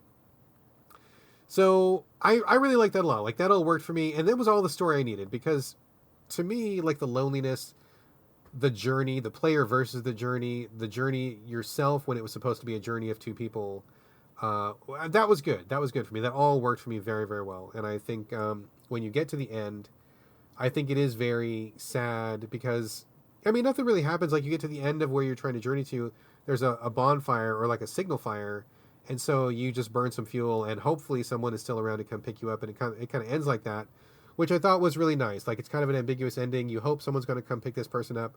Maybe they will, maybe they won't, maybe they're too late. You don't know if they are or not, but I really like just feeling hey, this was the journey we meant to take together, and I'm doing it by myself, and kind of fulfilling that original idea. So that was pretty strong for me. I liked that a lot.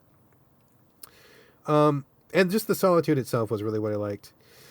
As far as the rest of it, I do think that there could have been a few more big moments. I think the moments were kind of I mean, everything about this game is kind of small scale, where when your vehicle gets stuck or when you're inside a puzzle. I know you said you didn't feel like there was a lot to spoil, but I think mechanical spoilers is maybe a concern sometimes about how you get past a certain puzzle, or about thinking about certain things. In one area, you have to take your water gun, which is used for putting out fires inside your vehicle, and then you have to shoot this little wheel with the water to kind of make it spin to get the elevator to work again. It took me forever to figure that out, by the way.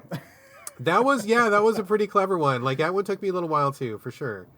And I was never sure about, do I need to leave my car behind? Do I need to move forward? Oh, no, I should probably bring my car. And then, kind of going back and forth. I just liked the whole thing of it. I just liked everything about it because it was quiet. It was lonely. It was introspective a little bit. And it was just about taking this journey. There was no big bad. No giant, jump you had to get across. You didn't have to jump the Grand Canyon with rocket boosters strapped on the back of your car or anything like that. And just those moments when you've got the sail up and you're just kind of cruising, just really stood out to me. I find that not very many games are able to find those moments of peace or those moments of of contemplation. And so for me, that they were able to summon so many moments in the same game was pretty impressive to me. So that's one of the things I really liked about it.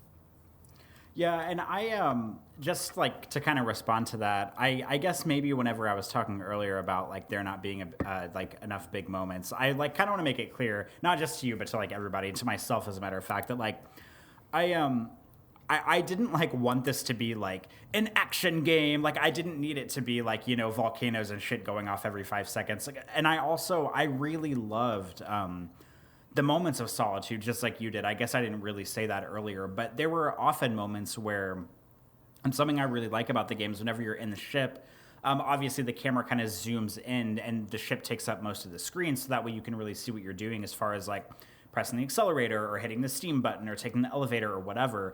But there are moments whenever you're just cruising through the environment, and if you go up to the top deck where the sails are, if you're up on the top deck outside of the ship, the camera pulls all the way back. And I loved the moments where I knew I could just count on the sails taking me, and I didn't have to do any resource management, and I didn't have to do any shuffling around on the ship, and I could just go up on the top deck. The camera would pull back, and like usually in those moments, the music would cue up really heavily, and it would play like, you know, some cool kind of like atmospheric, like jovial kind of song.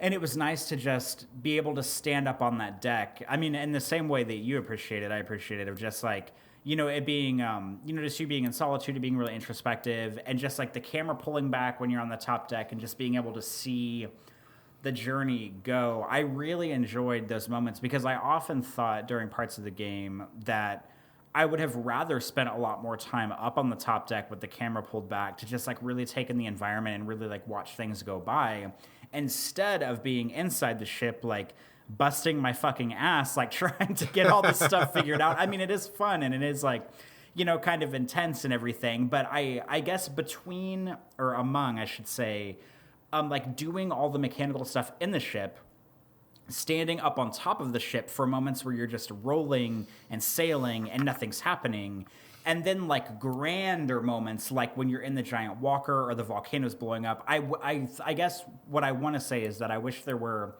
a better balance between all of those, because I feel like too much of the game is spent inside the ship really like multitasking for the things, when I would often just want to be up on the top deck, just really taking in the environment and really like trying to survey the surroundings and see what was going on. But a lot of times I was too busy, you know, doing the mechanical stuff in the ship. So I just kind of wish that those three things were balanced a little bit better to allow for some more downtime on top of the ship and to allow for more like grand, like adventurous moments to happen too. But I did enjoy a lot of the moments of solitude where you finally get to like take a break and, you know, wipe the sweat off your brow and go up to the top of the ship and just really get to take in everything with the camera pulled back. I really enjoyed those moments.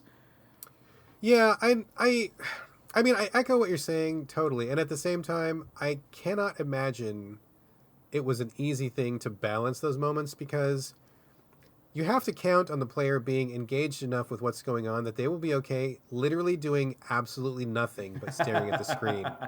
And if you don't nail that, that is like the kiss of fucking death, because you are doing nothing but staring at the screen. And so, I mean, I can imagine these guys like hoping and praying like, oh God, you know, I hope they're engaged. I hope they're feeling what we're feeling, because they're going to be sitting here doing nothing for like 4.5 minutes.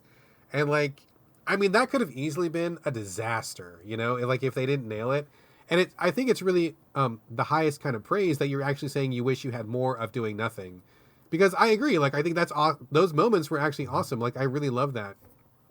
At the same time, I really did like the fact that, like, really just the biggest challenge of the whole game, apart from some of those environmental puzzles of, like, getting up a hill or getting up getting through a barrier or something. And I felt there was a good enough number of those for me. I was satisfied with that. But just the kind of, like, feeding the engine, releasing the steam, you know, making sure things were running, it kind of was like kind of meditative to me. Like, and when you're doing that for those stretches, like when there's no wind and you can't pop the sail and you have to like hope you have enough fuel and hopefully that you can, you know, get where you're going and you have enough to get up the hill, and just you're kind of like running back and forth between different parts of the machine, like that in itself, just the physical act of doing that was kind of special to me, because it's just like you and your machine.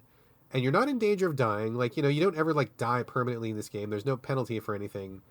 And I have to imagine that if you somehow ridiculously burn up all your fuel and you get stuck without any, there must be some sort of way. I mean, I guess you can just pull your car. I guess you can pull it with a rope, or you can push it or something. So I doubt that you ever get really stuck. But just that action of doing things was kind of like valuable in a way. Like, it was, I don't want to say it was busy work because that puts a negative spin on it. And I'm famously against busy work, like I don't like to do that. But I felt like it had meaning in that you participating in these kind of repetitive activities was the thing that was powering you from A to B, and really you wanted to get to B because that was the end of your adventure. And it was just kind of about putting your head down and just getting the work done and just making this thing happen for yourself without like worrying about guns and ammo and aliens and life packs or anything like that, Like, it was just kind of a different sort of a challenge. And of course it really helped that I was really into the world, and I was really into the concept, and I was really into the machine, and I was really into the solitude and loneliness. Like, it all just came together well. Like, there's a lot of ways this game could have gone really poorly. A lot of ways this could have been just like one of those like really abstract, bizarro indies that nobody really likes except for the developer, and oh, what a mistake this was, and blah, blah, blah. But instead, I feel like it all came together just right. And so I totally echo what you're saying, and I even agree with what you're saying. But at the same time, I can just imagine these guys going, okay, well, this is like level 6, and like literally nothing happens except for just they're going to cruise. So fingers crossed that they're liking it. And, that's got to be scary. So I want to give those guys props for doing it and for delivering a different kind of experience, a passive yet still somewhat active experience that was not combat based, and for doing something that to me really stands out from the crowd. I'm having a hard time thinking of very many games that are much like this. I mean, I think Inside is a good comparison. I think, there's got to be other games that are somewhat in the same ballpark. Journey, I think, is another good analog for this. But there's not many. There's not many of these kind of like contemplative art house games that ask the player to do something different, Yeah, I agree with that. Yeah, I think it's funny that you and I are kind of like you'll like I'll say something, and then you'll be like, well, I agree, but I want to respond to this. And then I'm thinking to myself, well, yeah, I agree with that, but I also want to say that we both really like this game. And then, like, any criticism that we have, like, I guess I do totally understand, like, the idea of the developers, if they have given players too much downtime, then I could see how, in this day and age, that people would have been like, wow, this is boring. I'm going to turn it off because all I'm doing is standing here and not doing anything. And so I guess it's their, like, so, like, probably, if they ever listen to this, are probably, like, begrudging the fact that, like, they found the most, like, boring gamers in the world that are like, yeah, just let us stand here and look at the environment. Cause, like, I know. Like, we wanted to do more nothing. There was not enough nothing for me. yeah, but, like, how often would we even say that, though? Like, we would never say that about, like, any other game, dude. I'm trying to think of another game where I want to do nothing, and I honestly can't think of anything right now. Oh, I mean, I can think of games that I wouldn't want to do anything in, but just look at. Like what? Like, give us an example. Like, what game would you want to do nothing in? I mean, like, the game that I already brought up earlier on the show, like Singularity 5, is so beautiful. I wish it weren't a wave shooter. The game, I mean, it really is, like, it's beautiful. I love looking at it, but it's not. I don't like playing it, but I like looking at it. I mean, a game that I do enjoy playing that I also like looking at a lot is Echo by Ultra Ultra. I love the environments in that game. It's such a beautiful setup. Yeah, that's true. And like certain games that have like photo modes, like I was talking about like Spider-Man last week or the week before, and I was talking about how in that art museum I spent like an hour just like in photo mode, like looking at the environments and like taking fun pictures and stuff. I think that's a little bit different because obviously that's like an action adventure game. I wanna play that game as much as I wanna like look at it and take photos. But I mean, there are a few examples off the top of my head. Good examples all. All right. Well, I do think it's funny that they found the two guys who are kind of okay doing nothing in a game. I wonder how true that is across the spectrum. I haven't heard of too many people other than you and I who've played this. But I've been recommending it. I gave it a very favorable I'm going to give it a very favorable review. I'm in the middle of writing it right now. Mike Susky at Game Critics gave it a very favorable review.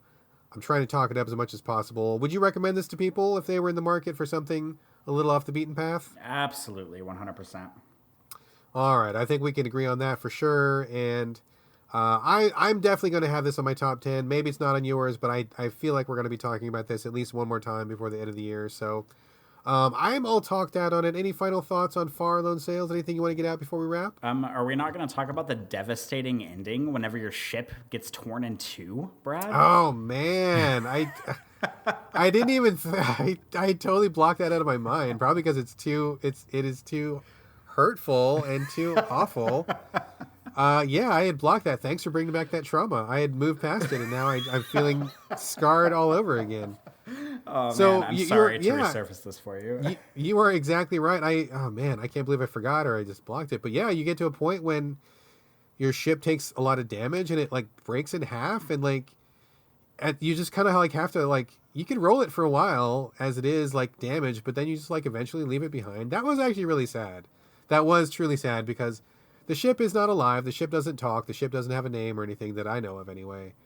But yeah, you spend your entire experience with this ship, and when you have to like you see it get destroyed and leave it behind, that was actually pretty devastating. I agree with that. That was heavy shit. That was very heavy shit.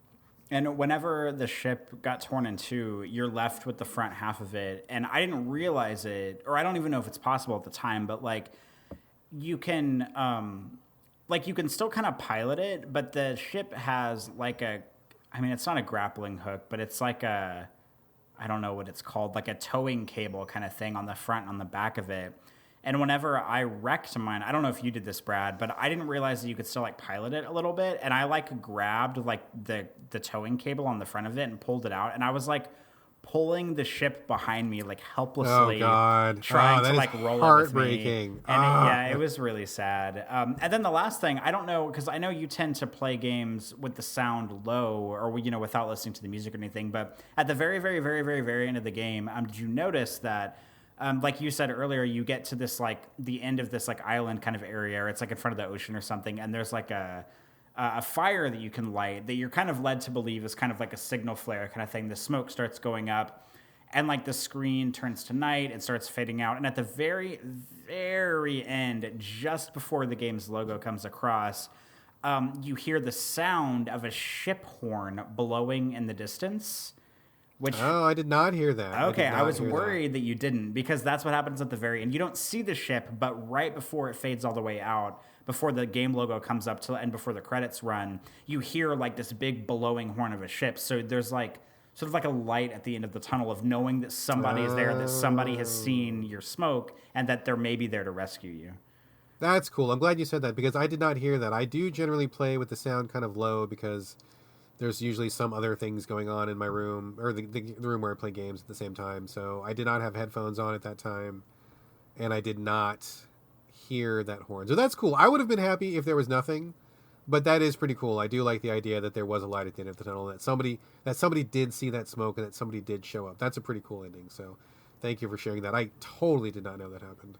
Good. I'm glad. I wanted to mention it just in case you hadn't heard it. Excellent. Well, that just makes me like it even more. So I love this game. I think this game is great. Maybe not perfect, but it's very different, and it tries a lot of interesting things, and it got me thinking about a lot of things, and got me feeling some things, and I really appreciate it for what it did. I would definitely recommend it to anybody. Anybody who even remotely thinks this sounds interesting, just pick it up and go for it. Same for you? Yeah, and it's pretty cheap. It's only like $15. Is that right? Something like that. Like, it's definitely not that much. It's definitely on the affordable side for sure. Yeah, so definitely, even though I like made a bunch of complaints earlier in the game, I promise I highly recommend this. I don't know if it'll be on my top 10 at the end of the year. It very well might be, but I don't want to make any promises yet. But I do highly recommend this. Excellent. All right, we should probably wrap it up. We've been talking forever and a day, and I need to get dinner on the stove before my wife gets home, or else it's trouble. So, all right, let's see. What are we doing? Okay, great. I think we've said everything we need to say. End of spoiler discussion. Getting into our regular closing. Thank you for listening. If you listened to our spoiler section, if not, I hope you come back at some point and listen to what we say after you play the game. But for now, that's all we have for So Video Games. Thank you for being a part of it. We will be back next week with another episode.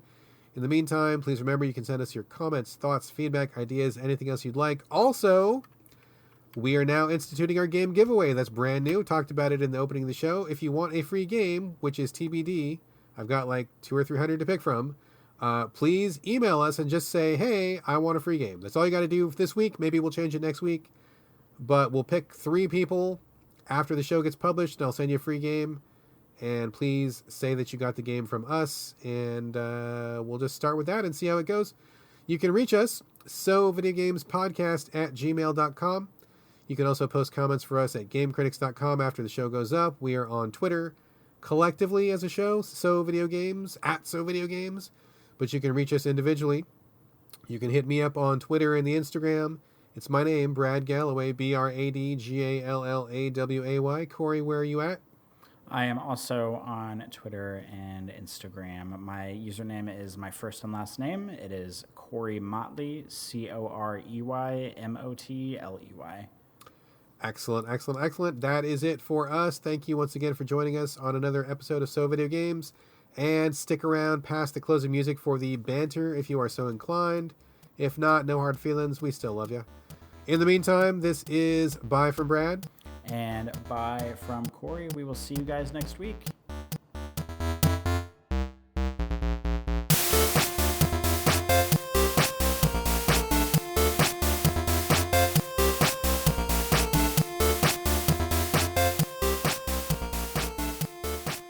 Okay, so we are here bantering.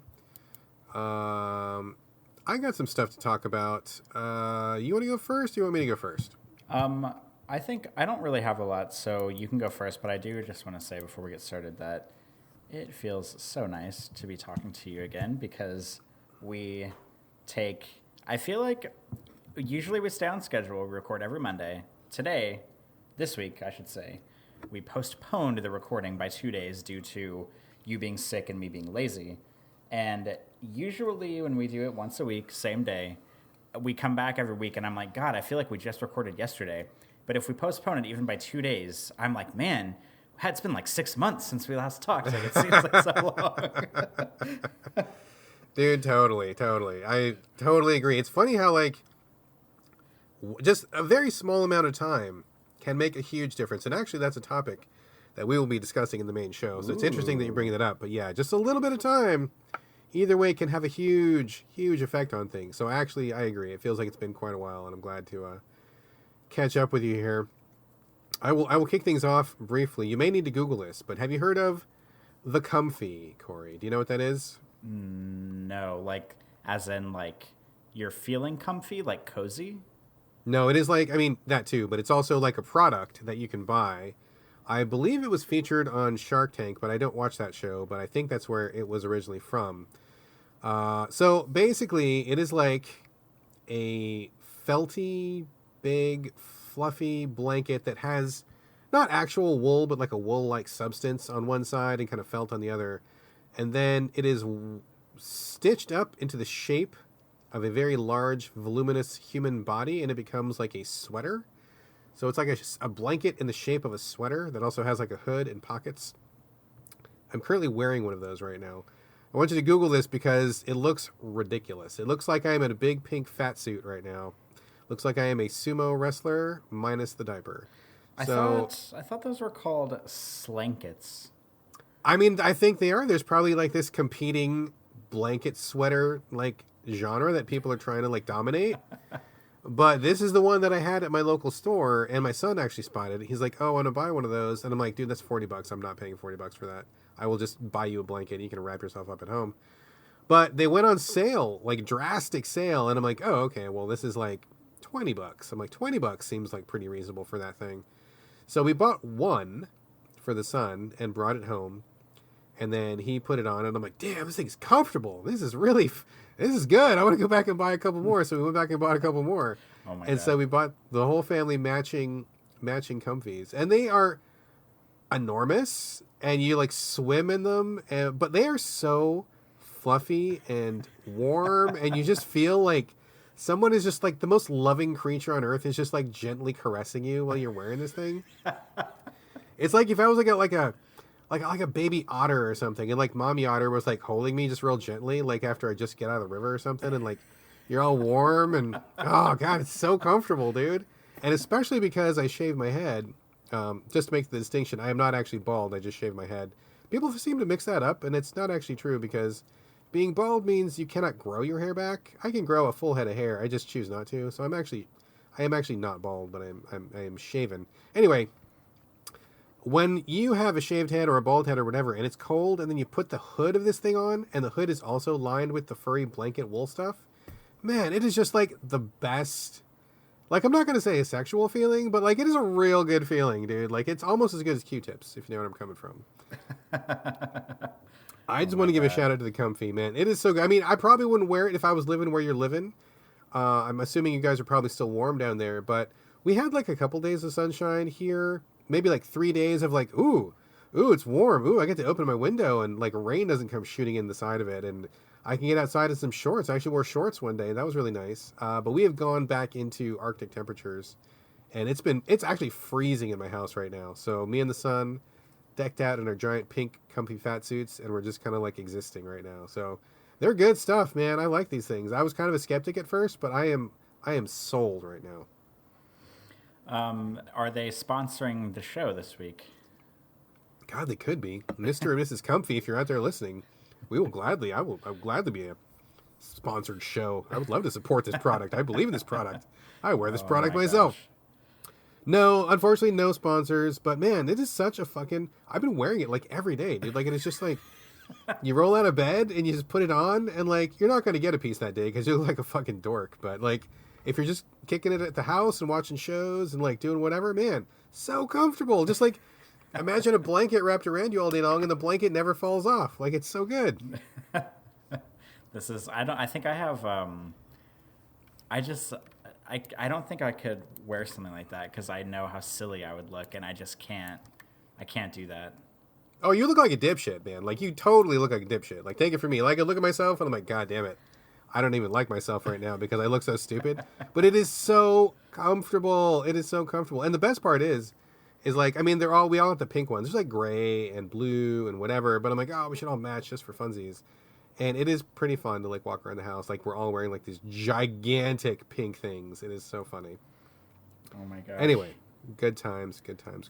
I got a couple other things, but what do you got, man? You got anything?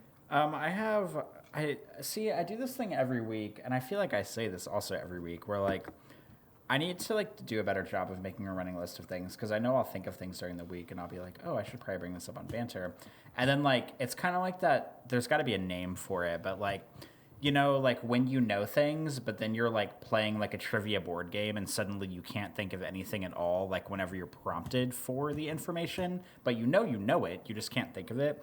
It's often how I approach Banter, but I think I could start my section with a small, maybe a PSA in some respects. And luckily, I'm not speaking from like disastrous experiences, but I was just gonna say, but okay, I was bracing myself for a minute there.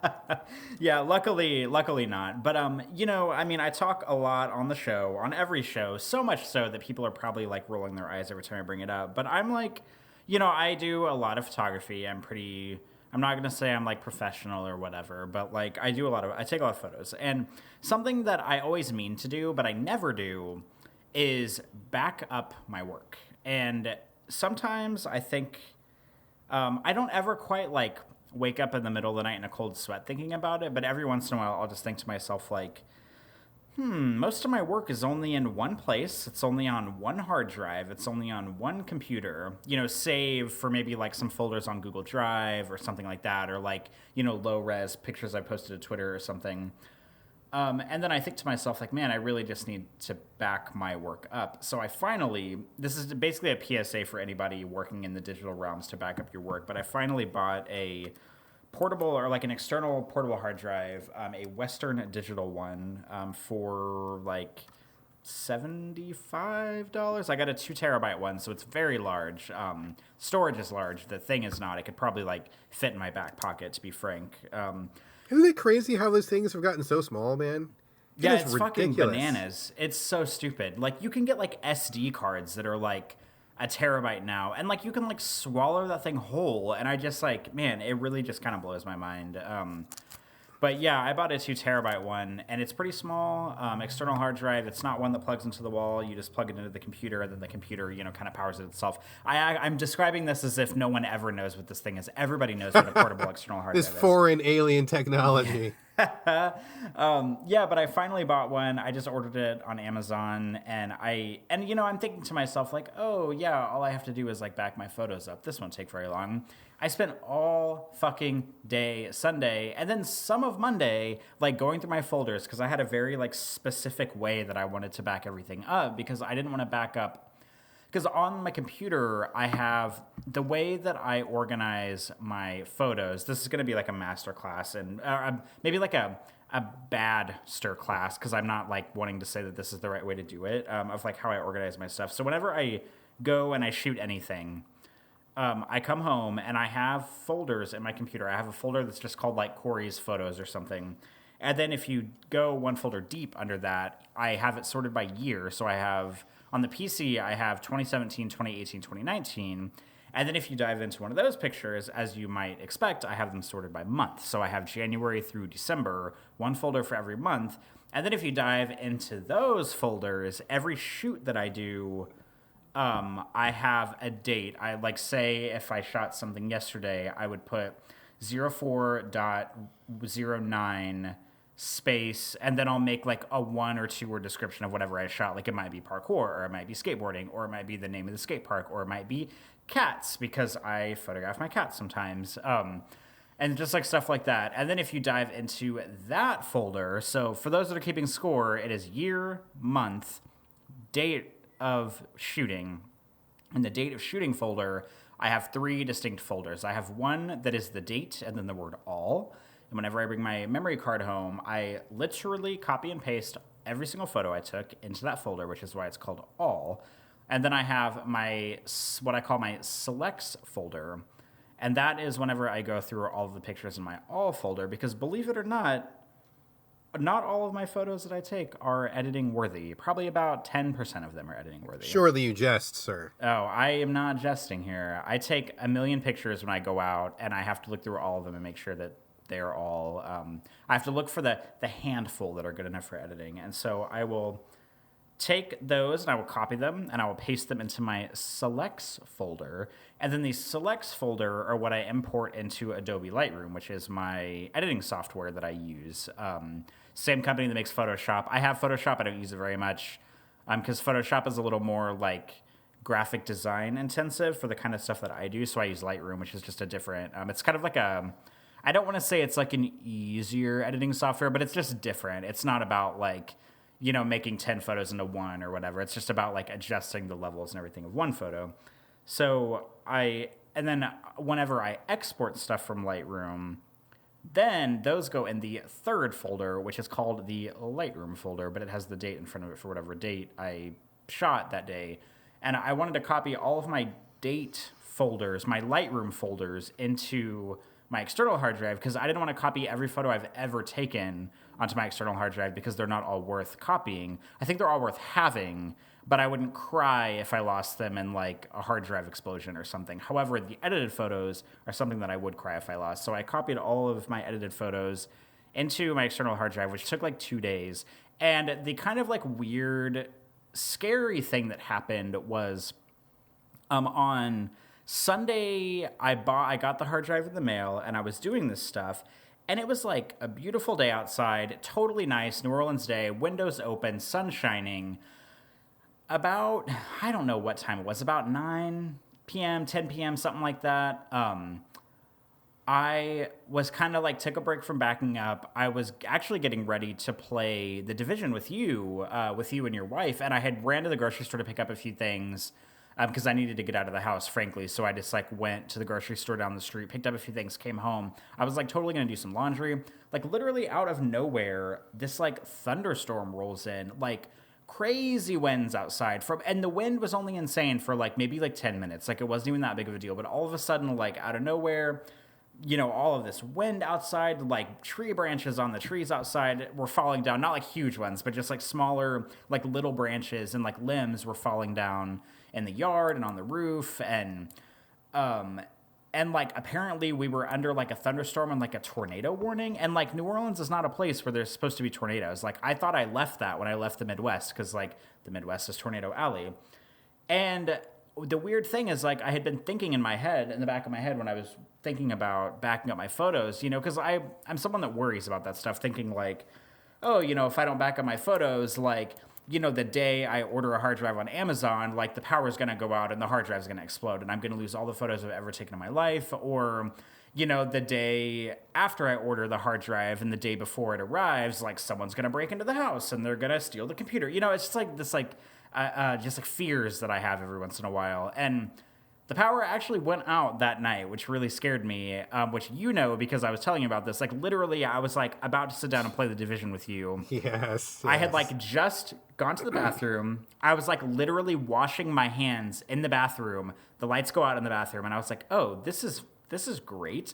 So, I mean, luckily, I don't have to come back to the show and say, oh, the hard drive on the PC blew up whenever the power went out, and I lost all the photos. But I just thought it was interesting that, like, the day that I got the portable hard drive and I had, like, backed up probably about 70% of the photos I wanted to back up, like, the power went out that very night. And I don't know, it was just kind of like a weird, like, the world works in mysterious ways kind of situation. But luckily I didn't lose anything. And now I have pretty much everything that I've shot from 2016 up to my most recent 2019 stuff backed up. But PSA, anybody that's out there that works in a digital medium that has photos or videos or sound files or music or whatever online, for the love of God, back up your stuff. Buy an external hard drive. They're pretty cheap. I got a 2 terabyte one for like $75. You can get a 1 terabyte one for like $60. You can go 500 gigs for probably like, I don't know, $40.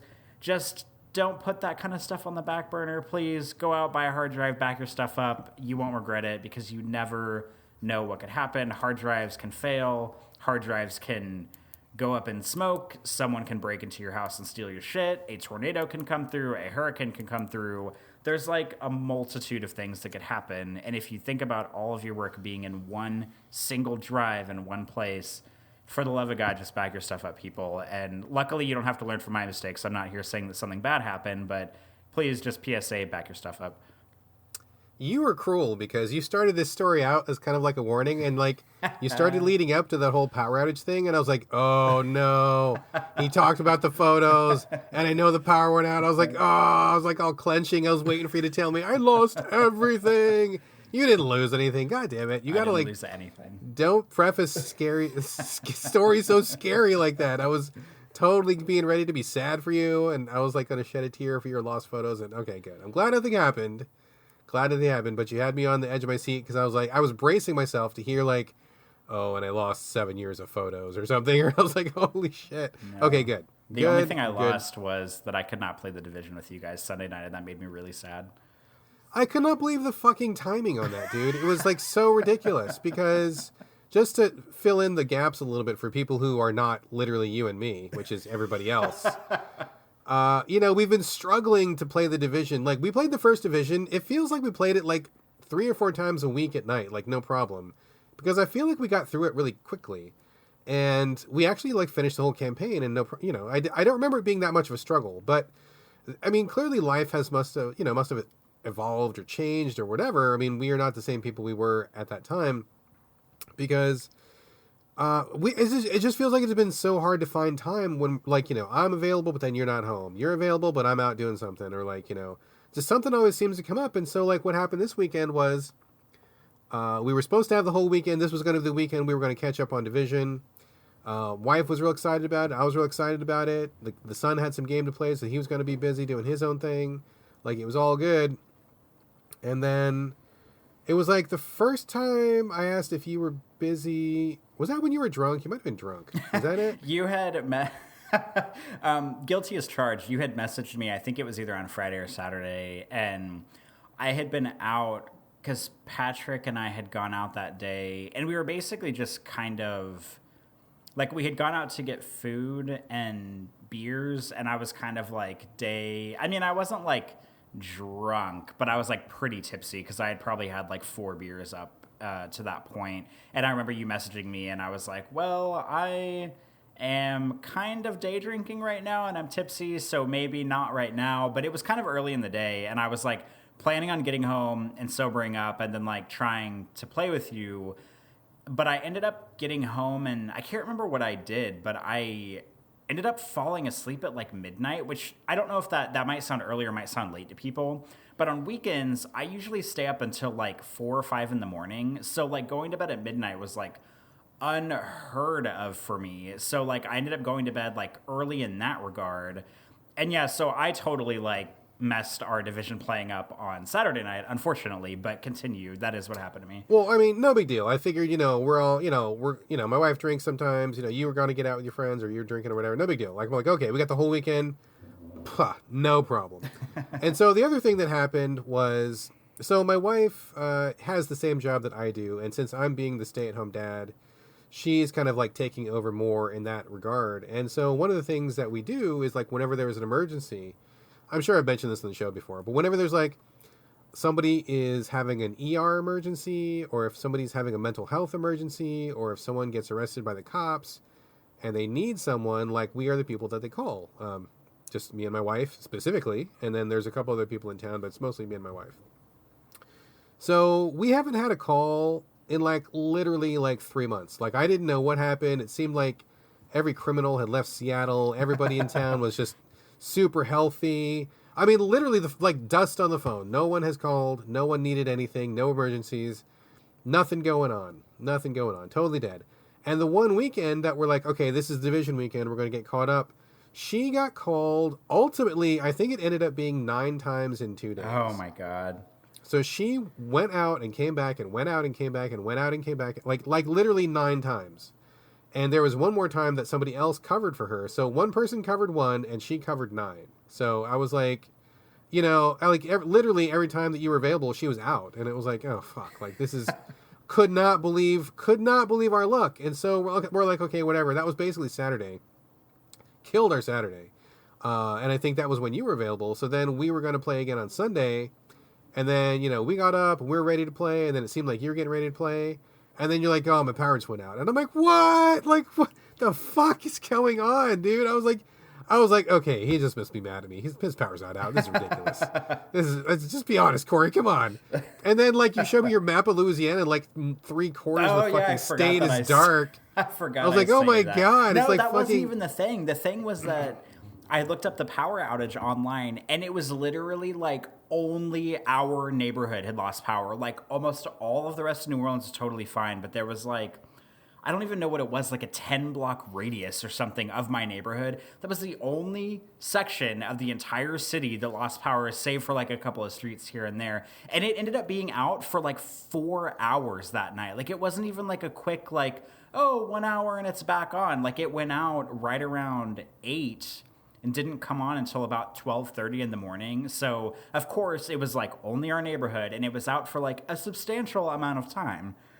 It was just ridiculous. I just could not believe the series of events. Like literally, like whenever we were ready to go, like something would come up every single time. And I'm like, dude, the universe clearly does not want us to play the division right now because they're like, it was unreal. So we didn't play. I mean, I think me and the wife played like 2 or 3 side missions, but you weren't around and we're like, fuck it, whatever. Like we'll just do something else. And then I don't know if you got any time in, but like, I mean, this is like the slowest we've ever gone through a game. And like, it's like 3 weeks on and we're still like in the first zone or some shit. And I'm like, oh my God, like what? This is ridiculous.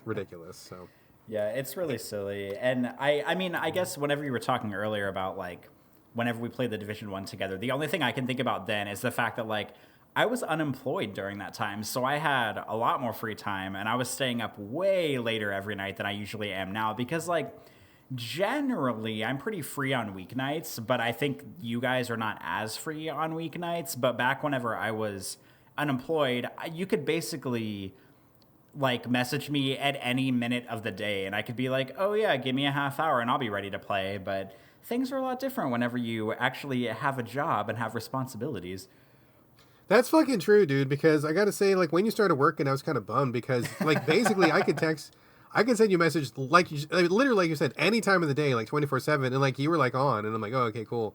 I can always like send you, and we can always talk and hook up and figure out what the plan was, and like, yeah, you were super available, and now that you got like have a job, and I mean, jobs are kind of a drag on your schedule in general, but the wife's working mad hours. I'm super busy during the day. Like you would think me being the stay-at-home dad is like totally kicked back, but it is fucking like it is breathlessly busy and just breakneck pace every single fucking day. And I'm going to bed earlier than I usually do because I'm usually tired. The wife's going to bed earlier. I know that you're working. And so, like, man, just real life is just like, real life is like the enemy of online gaming. Like, you cannot do online gaming if you've got a fucking life. Like, so all those guys who are spending like 1,000 hours in like, Destiny and shit, it's like, they're doing nothing when they get home. So there's no way you can work that into with a life. But anyway, we will at some point in the future, sometime, somewhere, somewhen, eventually get back to the Division. I don't know how, but we'll figure it out at some point. But I want to pivot real quickly to some good news. There's a lot of bad news going on in the world these days, a lot of awful news, a lot of horrific things. So you must take joy where you can find it. And I found a little bit of joy. Do you remember, Corey? I brought it up on the show a long time ago, probably 50 episodes ago. Oh my God, this means I'm absolutely not going to remember it. You might remember, maybe not. If you don't remember, it's totally fine. But do you remember when I talked about honeycomb cereal like maybe 50 episodes ago? And I was like, oh my God, they changed the motherfucking formula of honeycomb cereal. And it was gross now. Do you remember that? Vaguely, the cereal story I remember better is whatever... What cereal did you buy during, like, the store being out? Was it, like, s'mores or something? What was it? That was s'mores cereal. Okay. And I've been buying it every week since then, so I'm ashamed to admit that. Literally, it's in my cupboard, and it's like an addiction now, so let's not talk about that. No, but like a while ago, I love honeycomb cereal. I loved it growing up. It's always been a favorite of mine. And then at one point, like I said, 50 episodes ago or whatever, they changed the formula, and I was like, oh God, like what? And so it was totally like one of those like New Coke situations where they took something that tasted delicious and everybody liked it, and then they changed it, and it became fucking nasty. So it went from being delicious honeycomb cereal. Have you had honeycomb cereal at any point, Corey? Oh, probably, but it's been so long that I can't accurately remember what it tastes like.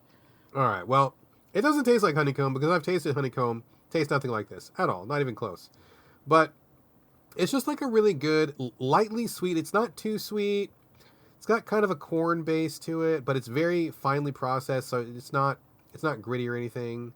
And it just has like a very, very mild flavor, and there's no chunks of anything in it. Like there's no marshmallow, there's no chocolate puffs or anything. It's just a very, very lightly sweet, kind of crunchy. I mean, I know it's hard to describe, I guess, because all cereals kind of vaguely taste the same, but I've always liked honeycomb. So they changed the flavor, they changed the formula.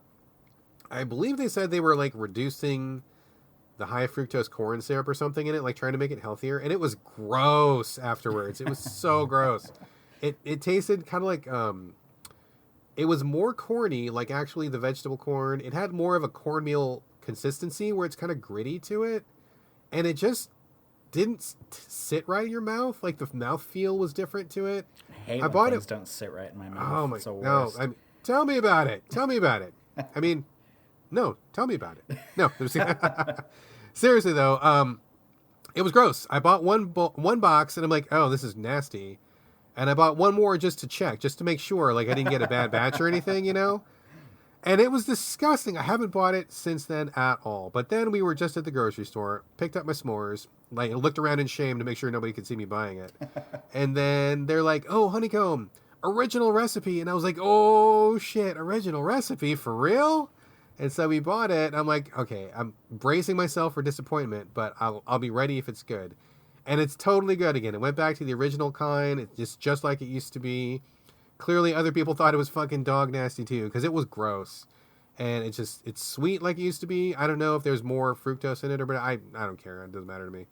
But it is good. It's good again. So I'm very happy to say that honeycomb is a bright spot in my week. The original flavor is back. I've always enjoyed it. I am back to enjoying it now. Very, very happy they went back to the old flavor. So I'm thrilled. Could not be happier. Well, congratulations. I am happy on your behalf that the old recipe is back. So good, so good, so good. I have like maybe a little bit of check-in on TV and movies, but did you want to check in on something before we do that? Actually, speaking of TV and movies, this is a tiny thing. So I don't know if people know this about the state of Louisiana, but apparently Louisiana is like one of those states where people like film a lot of TV shows and movies and stuff, because apparently Louisiana is one of the states that gives like massive tax breaks to corporations and shit that they probably should not be giving tax breaks to like film stuff here. And As you might imagine, the I don't know if it's cheesy. I'm gonna assume it's cheesy. I don't know. The show NCIS New Orleans is in fact filmed in New Orleans, and I've never seen it being filmed. I don't really know. I know some people who have done stunt jobs for the show, but I don't know like if they have a big studio they film in, if it's like way out of the city or whatever, and they just like come in for a downtown scene like once a week or something. But tomorrow, as a matter of fact, beginning at like 12:01 tonight, going into tomorrow, the cross streets that I live on outside of New Orleans, I live like about 20 minutes west of like New Orleans, like downtown proper. They're filming all day tomorrow, literally on my cross street in my neighborhood. And I live in like a subdivision neighborhood. I don't live in like fancy apartments or anything. They're like filming in my neighborhood. So they put a note in everybody's mailbox on our block that said like, hey, we're going to be filming here. Here's some email addresses if you have any questions. We ask that you park in your driveways and not on the street, because a lot of people park on the streets, or like, on the street, like next to their house rather than in the driveway themselves. And, just like stuff like that. But apparently they're going to start setting up to shoot like literally tonight at like midnight, or at least they have like a 24-hour window. And then they're supposed to be filming like all day tomorrow. And I guess maybe I'll report back on this next week if it's interesting or if anything goes down, because I don't know like if they're gonna be filming like literally all day and night, or if like I just don't know what they're gonna be doing like in my neighborhood. I live in like a really boring neighborhood, so like I don't know. I'm just interested to know like what they're gonna be doing, and I live around a bunch of like kind of like older people, so they're probably like, I mean, you know how older people get with TV stuff. They're probably like, oh, like it's all like the commotion in the neighborhood. Because really, like, I don't really care that much. I'm like, yeah, they're shooting a show. Like, they have to shoot it somewhere, and this is just the place they chose. But this is probably like our neighborhood's like media event of the year that they're filming something in our neighborhood. So I just thought that was an interesting little anecdote that NCIS New Orleans is actually filming. Like, literally, like I live on a corner of a cross street, and like apparently the street that I live on the corner of, that one, they're like closing it all down tomorrow, like for an entire day to film on. So maybe I'll get to see like Scott Bakula or something tomorrow. Who knows? Interesting. That's cool. I always think it's neat when the places that say they're in a certain place actually film in that certain place. I know a lot of places that say they're in Seattle are actually filming in like Vancouver or in Los Angeles, and they kind of like wait for like a rainy day, or they do certain parts on a soundstage or something. Like everybody comes to Seattle, they film the Space Needle in the background like 10 different ways, and then they go down to Pike Place Market and film the Pike Place Market sign. They film people throwing fish. They go to get a good picture of Starbucks headquarters, and then they leave. They don't stay. Like, nobody films up here. I don't know if it's because we don't give a tax break, or, I mean, probably it's just because it's expensive as fuck. I mean, it's expensive to be here. The food's expensive. Everything's expensive. The hotel's really expensive. It's really an expensive city to be in.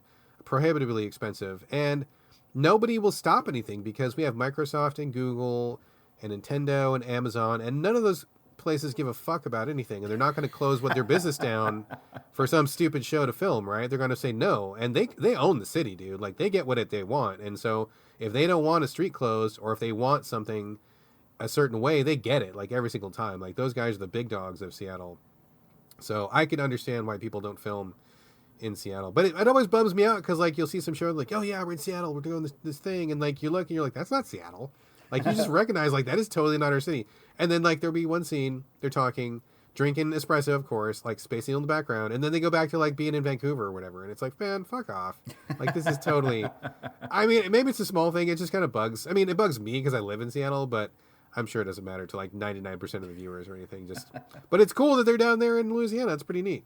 I've actually never seen that show though. Is it pretty good? Have you ever watched it? I've never watched it. I don't want to talk shit because I was thinking about emailing the location managers and like asking them if they had like on-set photography or whatever, and just like letting them know that I was in the area. So I don't want to be like, oh man, this show's probably fucking garbage, because they're gonna like somehow find this show and listen like 2.5 hours in to hear me saying this, which they would never ever do.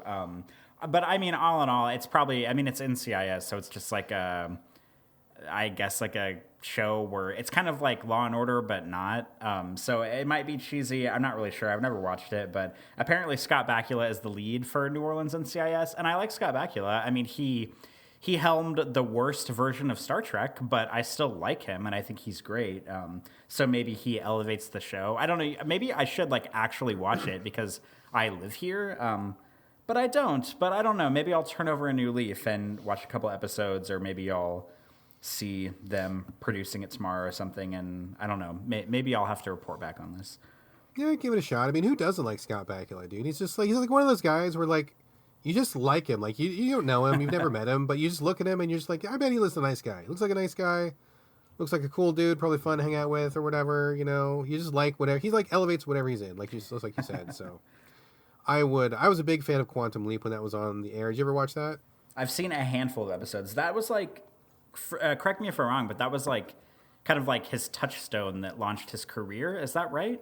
Totally. That was his big break. That was his big series, and that ran for quite a while. I mean, actually a very good series. Really interesting. Gave him a lot of opportunity to shine. He really carried that show. His co-stars were good. Very educational in a lot of ways, too. They would like touch on a lot of social issues, and it was really a cool thing. Unfortunately, the end of that series completely shit the bed, and I was just really, really upset about that. But if you don't watch the final like 2 episodes or whatever, like it's really, really good. So I do enjoy it. Just that ending was just horrible. So, anyway, I just have a couple things since we're talking about TV. I don't know if I've mentioned it yet, but I probably will mention it when we record the other part of the show. But we're in the time loop, so we're doing this first. But I'm actually recovering from the flu. I don't know if I sound like more stuffy than I usually do or whatever, but I got the flu like 2 days after I finished my run at the theater. I was healthy as a horse. Every day for 2 months at the theater, doing like 8 and 10 and 12-hour days, 6 days a week for 2 months straight, no problem. Getting out there, doing my work, covering the actors, everything is fine. We got to the end of the run. We did one little last show. We did a cabaret show, which actually ended up being tremendously fun, super awesome. It was a really good time. Very, very glad we did that. And then the next day, the day after we finished the cabaret show, which was one day after we closed Romeo and Juliet, I got fucking sick as hell.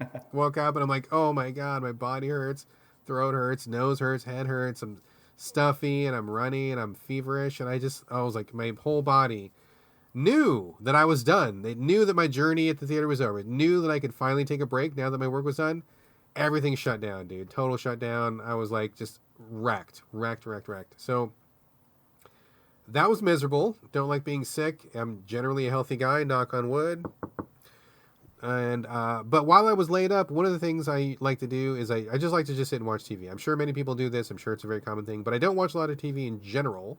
So I usually take that sickness to be like, okay, well, this is when I'm going to just like veg and watch TV and drink a lot of fluids, and I'm just going to rest. And so I tried to catch up on some stuff. And it was just like a random hodgepodge. It's usually like overnight because I can't sleep at night when I get stuffy like that. And I'm like, whatever's on Netflix, I'm just going to watch some stuff. So the first thing, caught up with some episodes of The Office. I'm sure you've seen The Office, right? I actually have not, because I mean, obviously I know what it is, but I'm not really into the brand of shows that are kind of like mockumentary style, where you have like people breaking the fourth wall and looking at the camera and like talking to the camera and doing like that kind of interview stuff. So I just could never. I mean, I think I've seen like a couple of episodes, but I just can't get into it because I don't like that kind of show. Okay. Well, me and Gina were big fans. We watched it when it was still airing, and we thought it was really funny. So I'm like, I haven't watched it in many years. I'm like, I wonder if it's still funny. Do I think it's still funny? Yes, still totally funny. I really like it a lot. Great. I mean, like, truly one of the best casts ever assembled. I mean, everybody on there is just like a star in their own way. So many great actors. The level of humor is just really just dead on most of the time.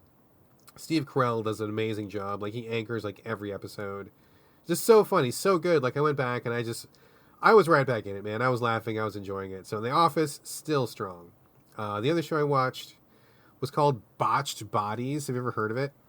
No. Do I want to know what this is? No, you don't want to know what this is, but I'll tell you anyway.